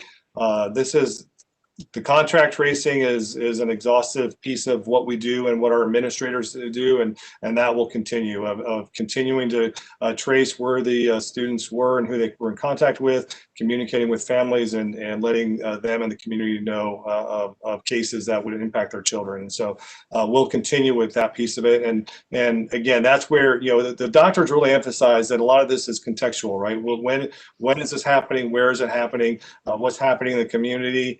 Actually, they suggested that when we have a high number count in our schools while the community spread is high, well, that's understandable. But when you have 9 cases in a school when this community spread is really low, that triggers a concern because if it's not rampant in the community, why is it rampant in the school? So the doctors emphasize that there's all kinds of context we want to explore too within these, and that's what that COVID response, COVID task force would be doing. Thank you. If I could also add one of the complexities here too that we learned from in first semester too is there are times when families are they're not aware, they don't share with us all the details, and they're not aware of all the details that might be impacting when a COVID case came up in the family. We had some cases where a student was identified as positive. They had no idea where it came from, so we started exploring it as a school-related issue. And then 2 days later, they come forward and say, "Oh, our cousin had it, and that's where we were," because it took them that long to figure it out themselves. And so there's also a time delay that kind of complicates this conversation too that we need to keep in mind. Exactly. Thank you. I have another question, or I guess comment, maybe for Dr. Bales. I know in general, they're saying if somebody reacts to their second dose, it usually results in 24 hours or so. I have read plenty of comments from folks who have gotten their second doses and have been hit pretty hard, and it hasn't resolved in 24 hours. Are we going to be able to work with staff if it's found that extends beyond that, 20? Yeah, we'll continue to support staff. These are definitely extreme cases, Mrs. Greenberg, but and we'll continue to handle them on a case-by-case basis. It's that unique that between the on-site supports, all right, and the extended paid leave or the other authorized leave that I can employ, we will find some resources to help, but it's going to be very few based on what we anticipate. Okay, thank you very much. Does anybody else have any comments or questions? Mrs. Matura? Thank you. I just wanted to bring back something I know we talked about before. I can't remember if it was at a study session or at a meeting, but I did want to bring it up again in this context of this meeting, is that we had talked about the fact that each building would have flexibility if they saw something that might work for their grade level, for that classroom. If, for instance, a teacher in a high school noticed that they did have one class per day that really was packed to the brim, that they would have the ability to work with site administration and do something different to, maybe change the location of that classroom for that period, or that everything is flexible during this time. And additionally, something that came up with our students on Student Voice was also looking at flexibility on time teaching for students who are at home online, giving them some breaks during their class time that they might be able to build that in. A teacher might be able to build that into their lesson and into the day. And just wanted to confirm that the schools have the flexibility that they can, work with administration and get some of these things that might be one-offs, but would be worked with them to make changes that would be work best for their school, for their grade level, for their classroom, and for their students.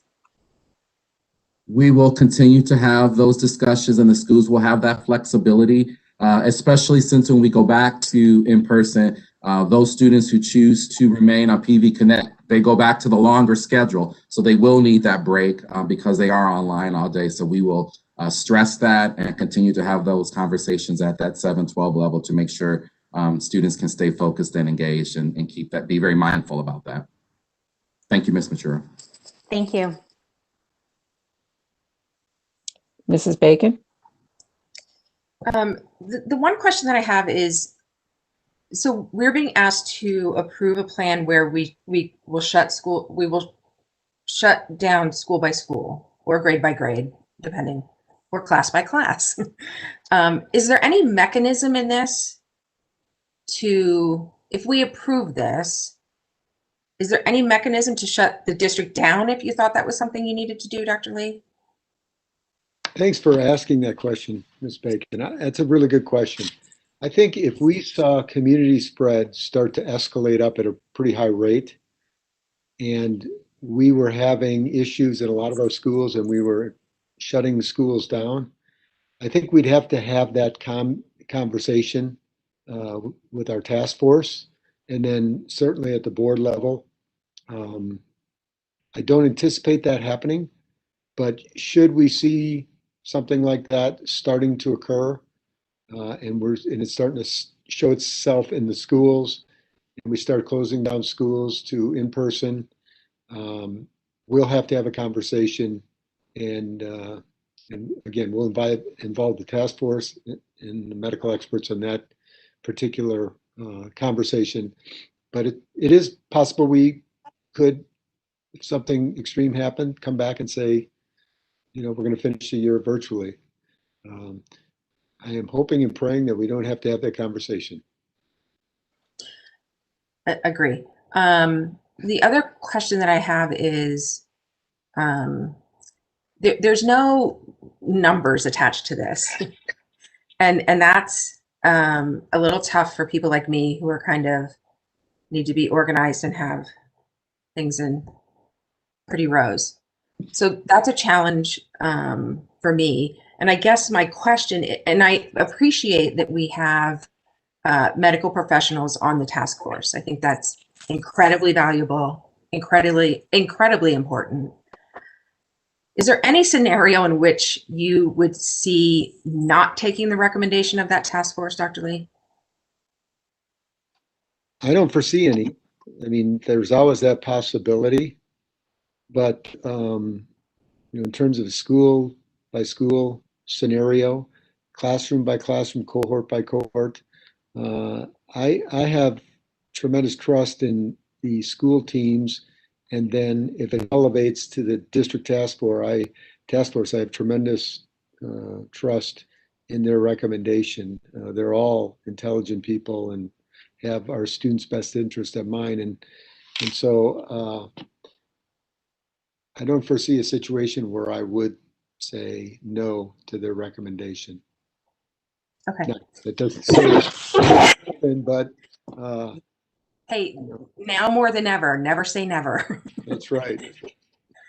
There's no way that we know exactly what's going to happen in any scenario. So I guess I feel like I'm a little bit in a precarious position because I did not vote to approve the metrics that you're asking us to revoke. So it's a little bit difficult for me to come to some sort of coherent thought process about this. On one hand, I know that in-person learning is best. I have long said that the teacher-student relationship is the most important thing in a classroom.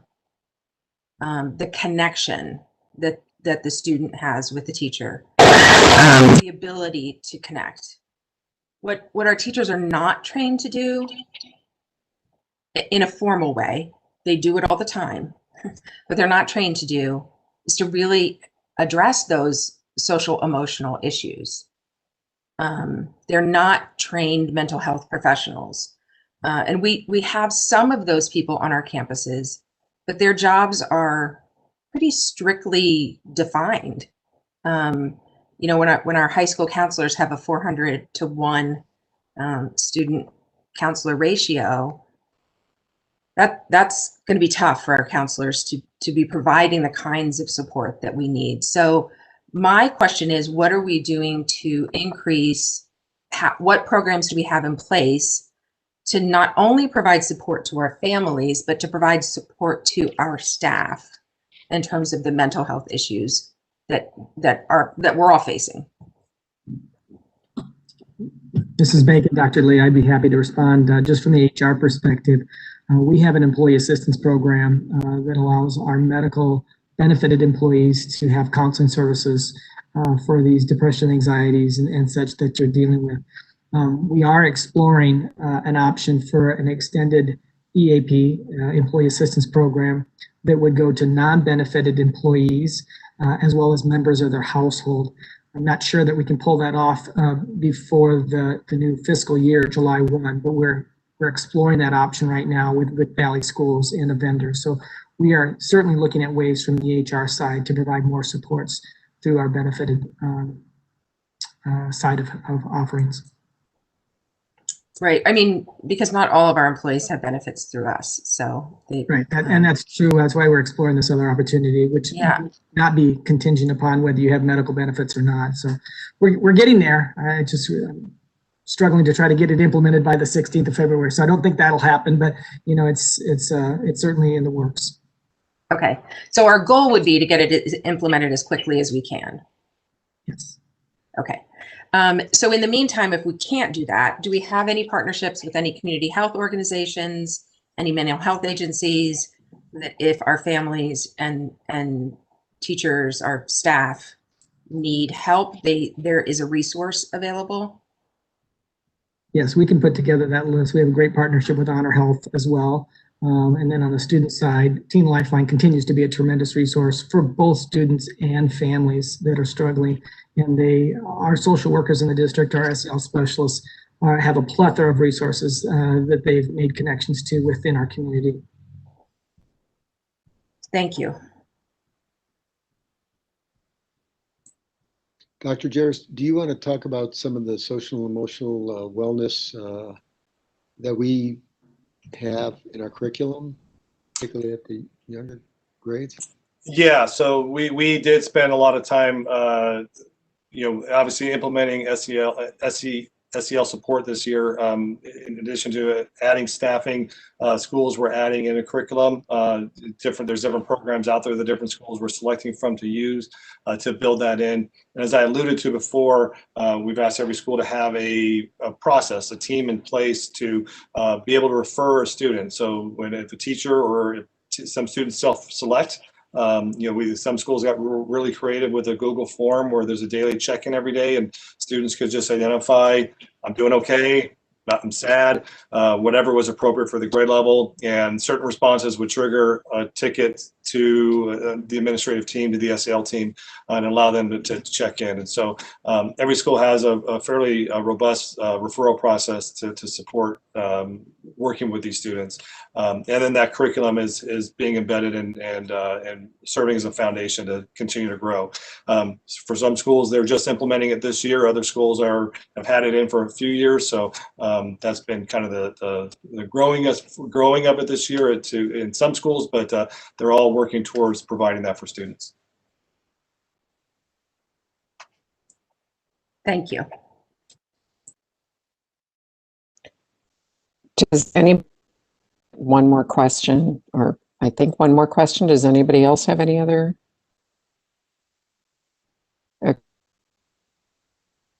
You and I actually talked about this a little bit earlier.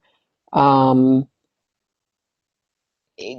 we any closer to being able to offer any sort of rapid testing to our students, and perhaps, staff who are not or could not get vaccinated, et cetera? I mean, it obviously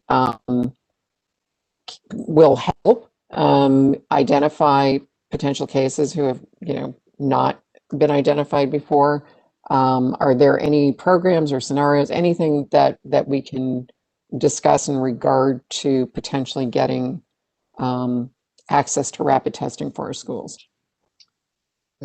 Good question. We have some feelers out there, and we unfortunately are unable to report any significant plan. Now, I know the SCORE committee, if I'm not mistaken, today, Dr. Jarris, I'm going to call on you again. He's not going to come to board meetings anymore if I keep calling on him. But do you have any insight into that program, and was it discussed? And maybe you can shed a light. I'm sorry to put you on the spot with that. I unfortunately don't know the outcome of the conversation. I do know there was a conversation regarding pool testing, and we're waiting to hear back on some of their thoughts on vetting out of the pool testing, which is where we, test everyone in the classroom together, and all of their swabs are tested at one time. So you don't know specifically who it is, but you know that within that pool, someone may have tested positive. It's a less expensive model for helping identify that, but unfortunately I don't know what the results were, what the questions were that came from that, and I'm not sure if Dr. Bales is familiar with any of that conversation. Yeah, I just wanted to give a shout out to Councilman Waring, who passed along my information to the vendor on this particular project, and we've sent it to the SCORE committee for their review and consideration. And I don't know the outcome of that conversation from that committee this afternoon, but it is promising. And it would be free as a pilot. So we're excited about that opportunity, but we certainly wanted some of those experts in that group to weigh in on the pros and cons before we make a decision moving forward. But it is promising. We'll continue to, look for opportunities. We've got our feelers out there. So anybody out there listening to the broadcast tonight, you have any ideas or connections that might help us? Love to hear them. Can I ask a question about the pool? So how does that really help us though if we don't know what student is positive? From what I read on the flyer, it's an opportunity to do like a classroom. So that would be the pool. So you can do a cohort to know, and so it would help with contact tracing to know whether or not there's a positive test in a small cohort. But we don't know who it is to send them home. No, but it would limit, it would influence maybe the number of people that have to be quarantined or should be quarantined.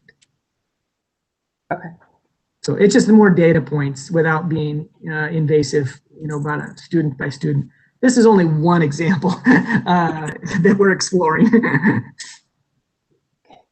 Yeah, I mean, because it sounds great. I mean, it sounds great for research purposes. I don't know how much it helps us to eliminate risk. Particularly if we don't know who they are, but maybe there's something in that I don't see or understand. Mrs. Bacon, if I could, I think the point would be that you would know of all the classrooms, this classroom had one, and then those families could be suggested to go get further testing, and then you would identify within it. But instead of having to run 400 tests on the school, you would run a smaller amount. And then once you knew the answer to that, then they would more individually do it. I know that's what they were doing at the colleges and things like that, that if you knew it was in that building and it wasn't on the rest of the campus, you could concentrate now your efforts on the building. So it allows you to see more where to concentrate.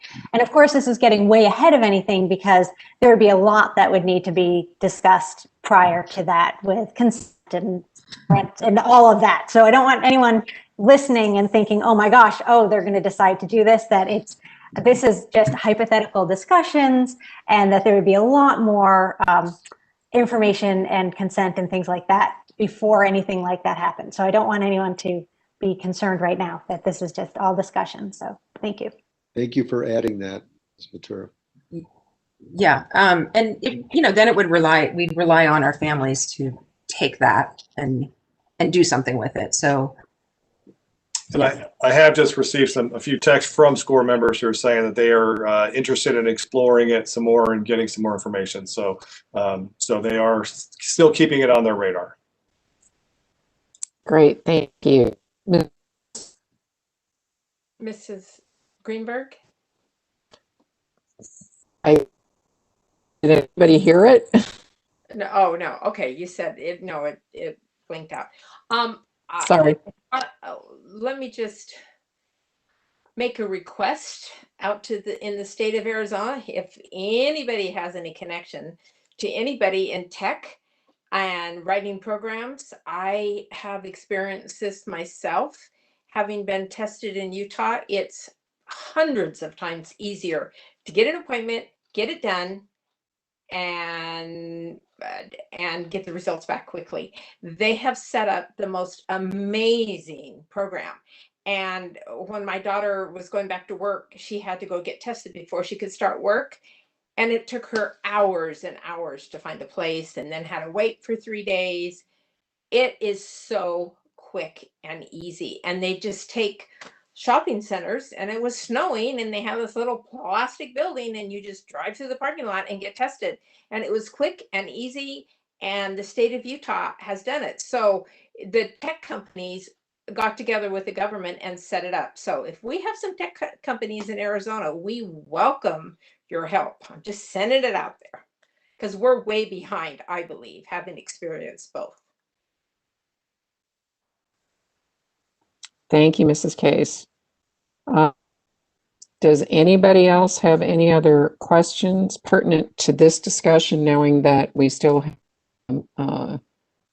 PD Schools update coming, that I think some of what we've talked about will probably be addressed at that point. I know I have some questions, but I will save them for the update. Does anybody else have anything, or are we ready to vote? I'm not seeing any reaction. Actually, if you would restate what the motion is about, that would be helpful, I think. I was prepared to do that. So what we're asking is that you replace the district-wide criteria or metric that determines transitions to and from in-person and virtual learning, and adopt in its place a criteria that calls for individual school assessments to determine transitions from in-person to virtual learning. Thank you. Does anybody have any, well, Mrs. Matura, may we have a motion, please? So moved. So does anybody have any questions?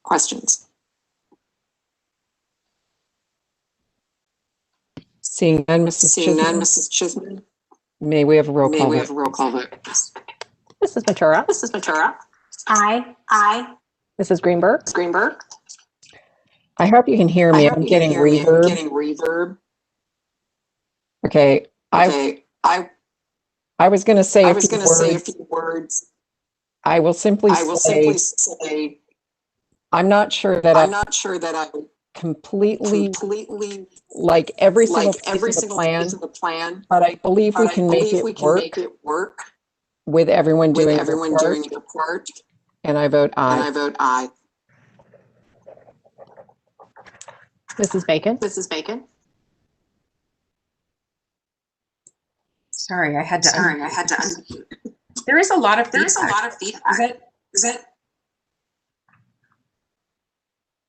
It wasn't just It wasn't me. just me.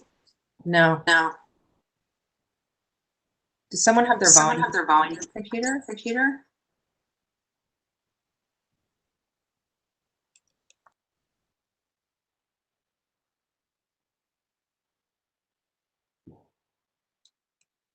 This is going to be hard for me to say if I keep hearing myself. Well, I guess I'll go.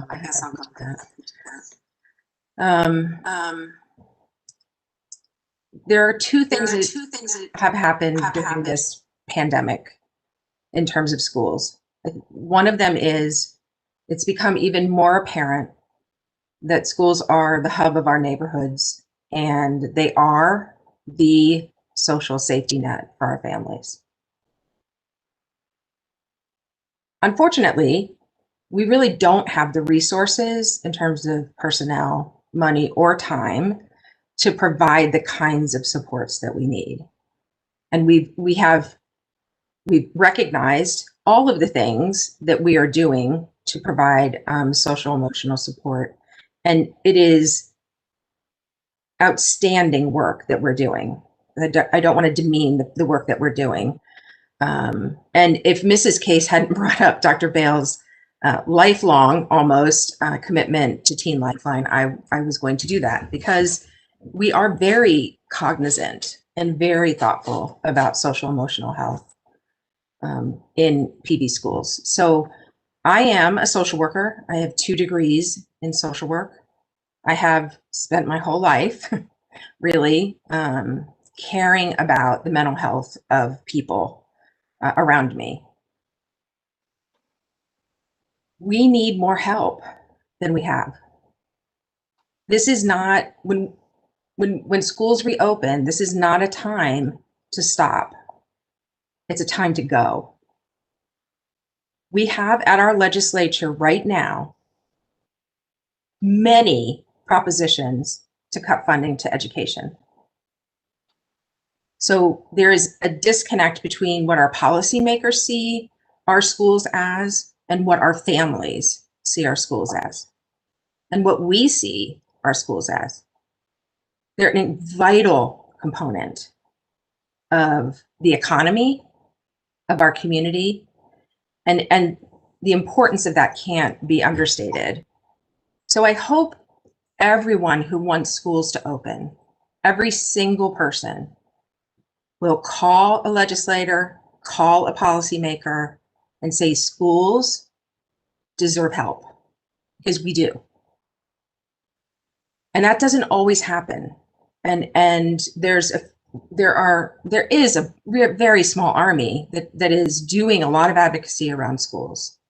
But we need more people in that army. We need more people being vocal.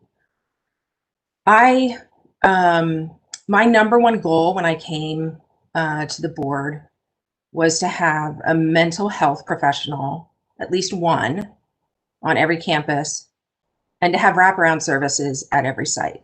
That's dental, medical, food pantry, clothing closets, employment support, whatever we could do as a school to raise up our families, to give them the care that they need. That was my goal. That's probably never going to be realized, certainly not in my time on the board. But it was what I wanted when I started in this role. As I said before, there are 2 things. The second thing is our staff are heroes. Every single day, from the superintendent to every other employee in our system, they are heroes. And they've been working so hard to do the best that they can for our students. Please, let's treat them that way. Let's respect the work that they're doing. Let's make sure to give them positive feedback. Positive feedback is hard to come by. people only talk to you really when they're upset about something. So I would really encourage our families to provide positive feedback. I think this plan is the best plan that we could come up with, given the support, the lack of support, and the lack of infrastructure that we have in Arizona. So I have no problem with this plan. I am very concerned about community spread, and I feel like I'm the only one, and I know that's not true. I know I'm not the only one. And I'm in a predicament because I didn't approve these metrics to start with. I thought they were too lenient. So to take them away completely is really difficult for me. And I told Dr. Lee today that I have no idea what I'm going to do tonight. And I'm still kind of feeling that way because I feel very conflicted. I want kids in school. I really, really do.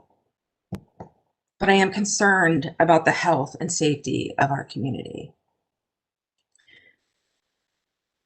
So if we can provide the mitigation strategies that we've talked about, increase those mitigation strategies as needed in classrooms that are full, if we can provide some additional social emotional support to our students and families,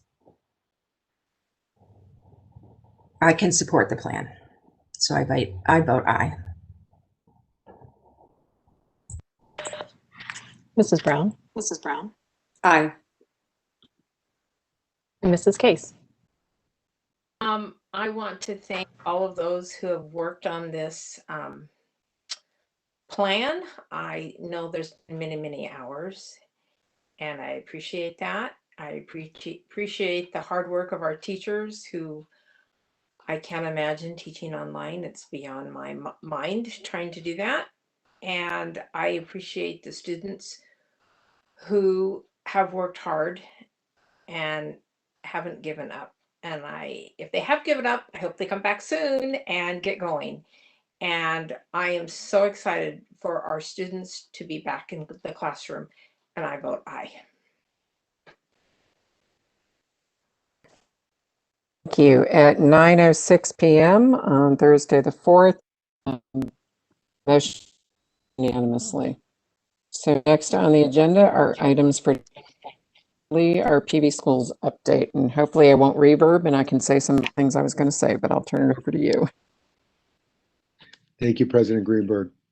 In my update here, I may reiterate some of the things that were said by our governing board, which I appreciate so much. But first, I would like to say our next governing board meeting, which is scheduled for February 18th, will be conducted in person at the district governing board room. So we're excited to go back to in-person governing boarding too, instead of just the classroom.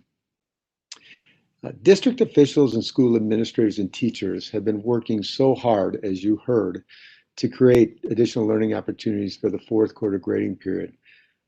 I will share information with the community in my message next Friday of the opportunities that will be available fourth quarter.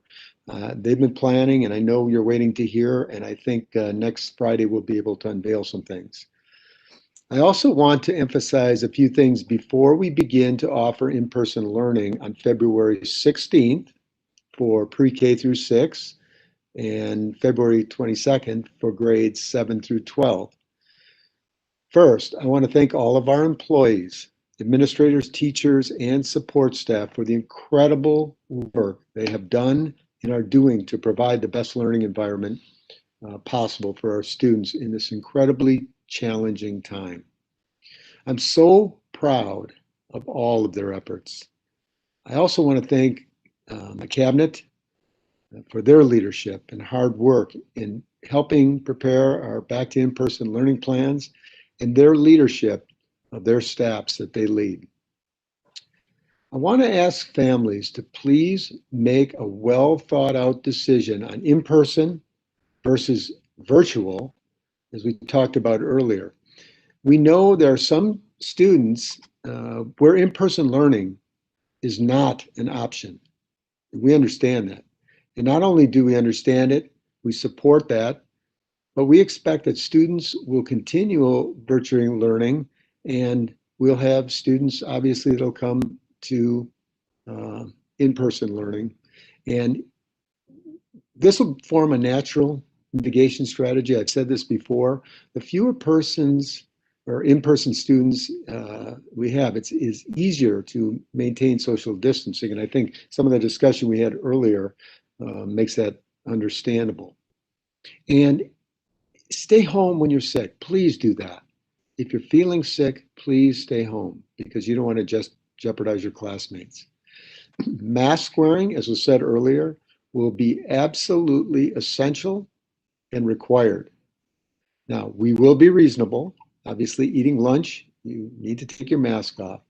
But knowingly ignoring the policy will simply not be tolerated. And this is for students and staff. We ask parents to help remind your children of the importance of masking up, social distancing, and hand sanitizing while on campus.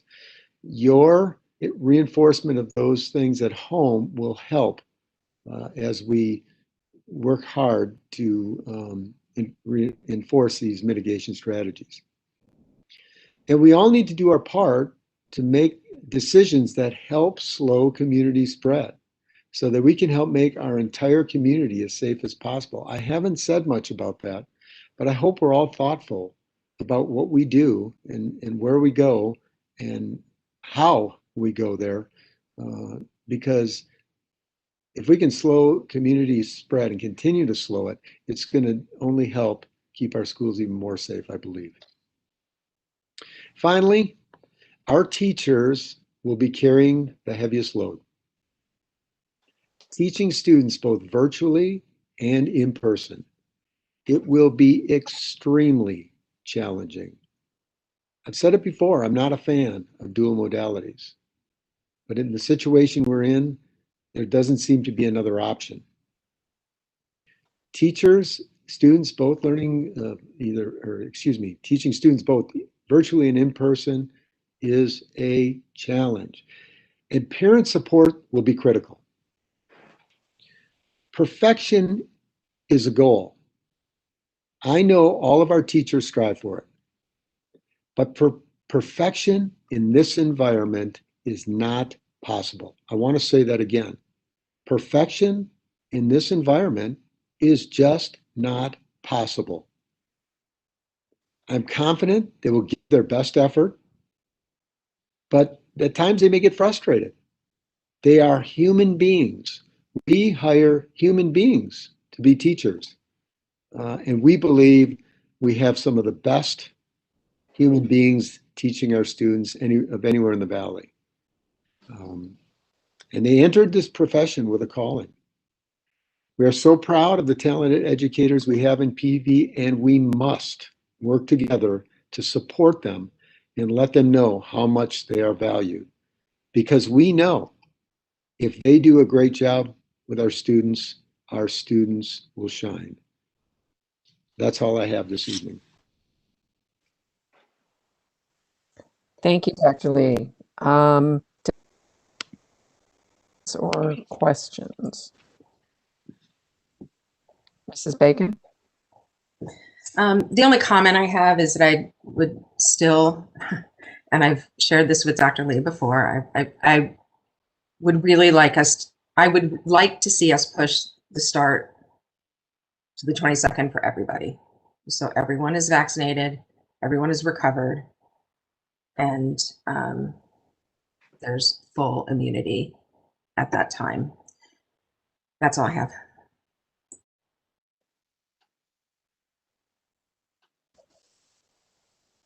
Bacon. Does anybody else have any comments?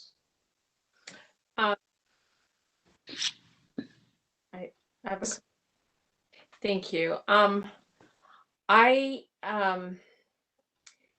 In speaking to teachers who taught during those five and a half weeks, whatever it was, they needed to be in the classroom in those younger grades. Some of them didn't know how to hold a pencil properly, just put pencil on paper. That was a real difficult thing. And I believe we need to start catching those K-6 students up, pre-K-6 students up as quickly as we can. And I just think we need to go with what our talented cabinet and superintendent have suggested and stick with the 16th. So just my opinion. Thank you. Thank you, Mrs. Case. I'm not seeing any other hands. I think I'm going to say too, or actually question, and I don't know, Dr. Lee, if you, Dr. Corson, I'm not sure. In returning to dual modality, I know we've talked about adding the Wednesday afternoon. We've got some questions of make it a full Wednesday off. So I know that this is a discussion we've had, but if we could have that, reasoning again for why day, making a full day synchronous. Is there, knowing what our schedule, I'm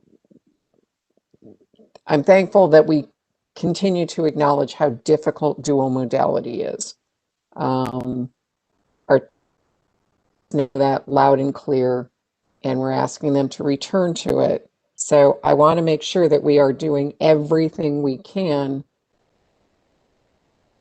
so that they and our students can be as successful as possible.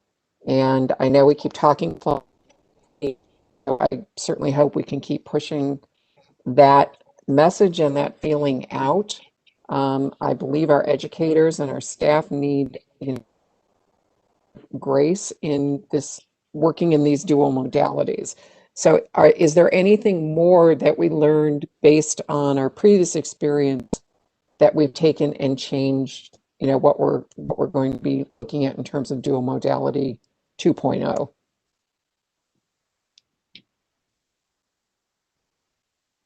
Don't be shy, guys. Jump in. I can address. See, Dr. Carson's got his mic off or mic on. Let me address the first part of it, and Mr. Long and Dr. Jarris, feel free to jump in, or any cabinet members for that matter. One of the first question was consideration of a full day for planning for teachers on Wednesday. Yes. We would love to be able to do that. In fact, that was something I advocated for early on until I learned all the problems associated with it. One of them happened to be hours, or classroom hours or minutes. The kids need to be in class, and we have to offer supports for those students. And even though they're not there, they're not assigned to be there, they can show up at schools, and we would have to have the staff to accommodate them. And that would be relying on our ESPs, and we're just not staffed to accommodate all those students. There are also some issues with electives and specials and scheduling and help out. I'm sure there were other things too, guys. You want to jump in?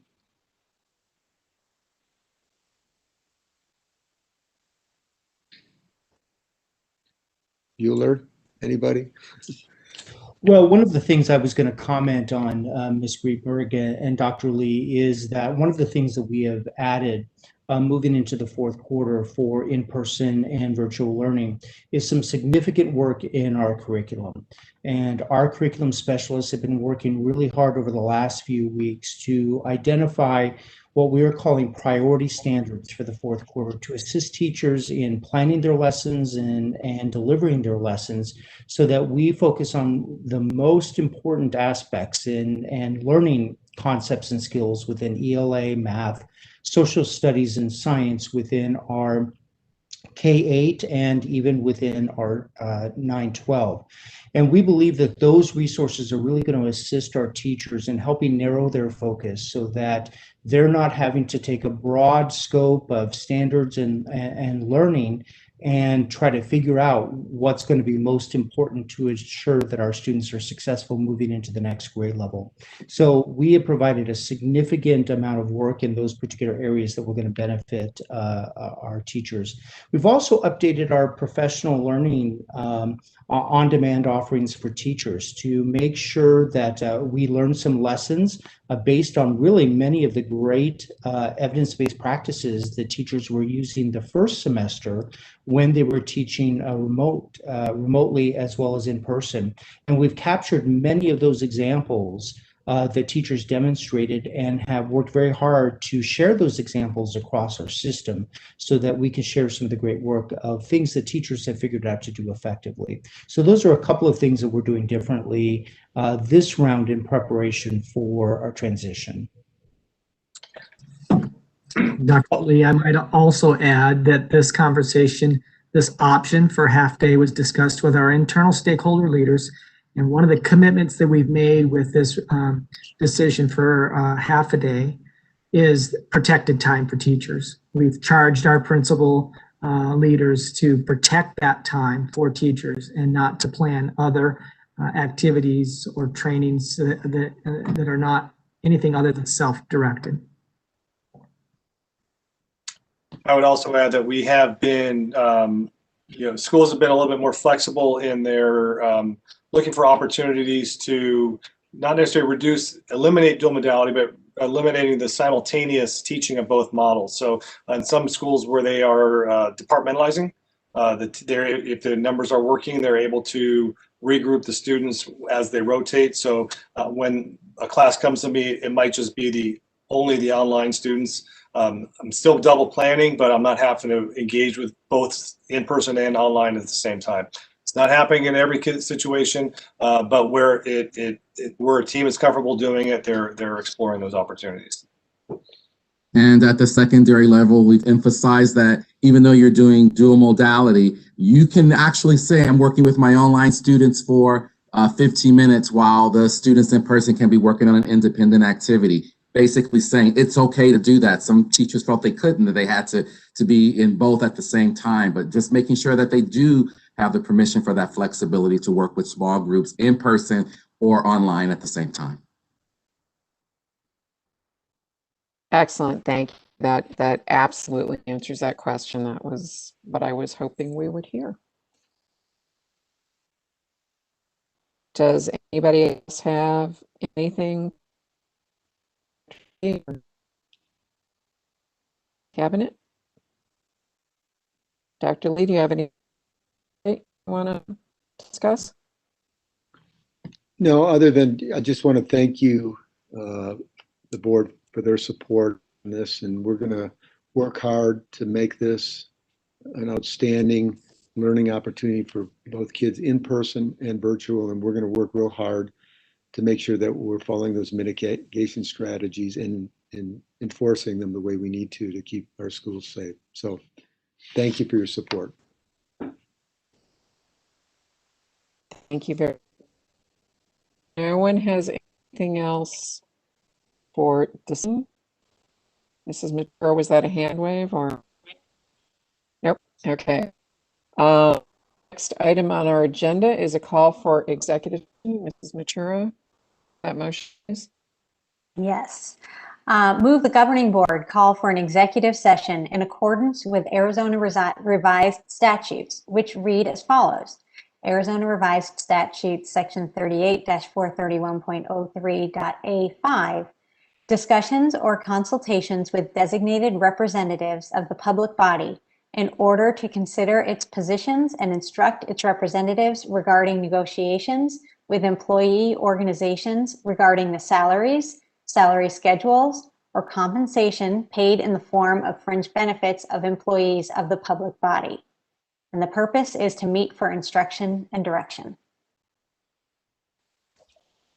Thank you very much. Any questions?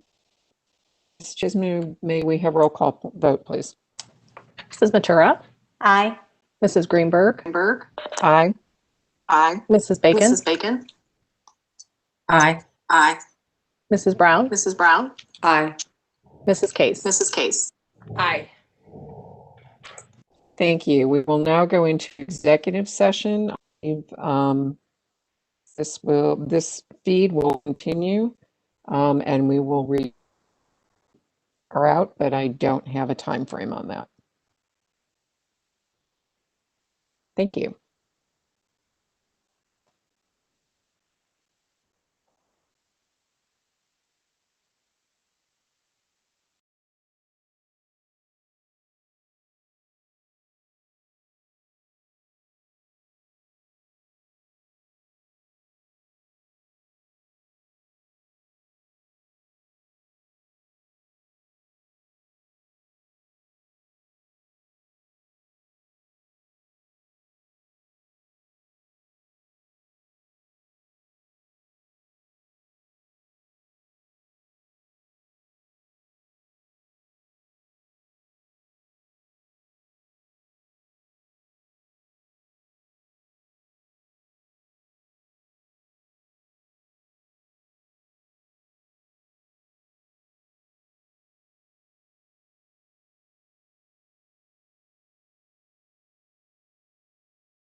We're almost all here.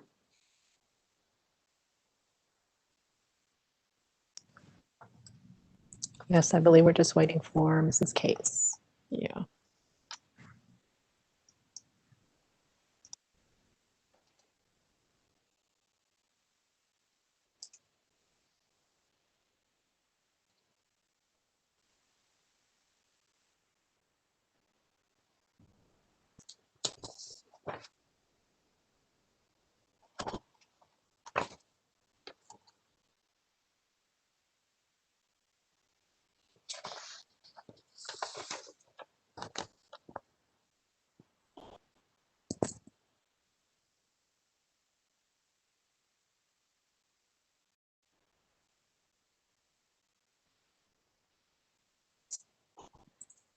Okay. Hello. Thank you, Ms. Case. We are reconvening our regular meeting. And Mrs. Matura, may I have a motion, please? Move the governing board instruct the administration regarding negotiations with employee groups as directed in executive session. Very much. Does anybody have any questions or comments? None. Ms. Chisholm, may we have roll call vote, please? Mrs. Matura, Aye. Mrs. Greenberg, Aye. Mrs. Bacon, Aye. Mrs. Brown, Aye. Mrs. Case. At 10:11, the motion passes unanimously. Thank you, everybody, for sticking with us. And Mrs. Matura, may I have a motion? I move that we adjourn.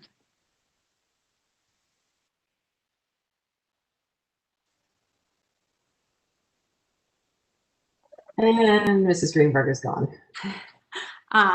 So maybe you have a roll call vote? Mrs. Matura, Aye. Mrs. Greenberg, Aye. Mrs. Bacon, Aye.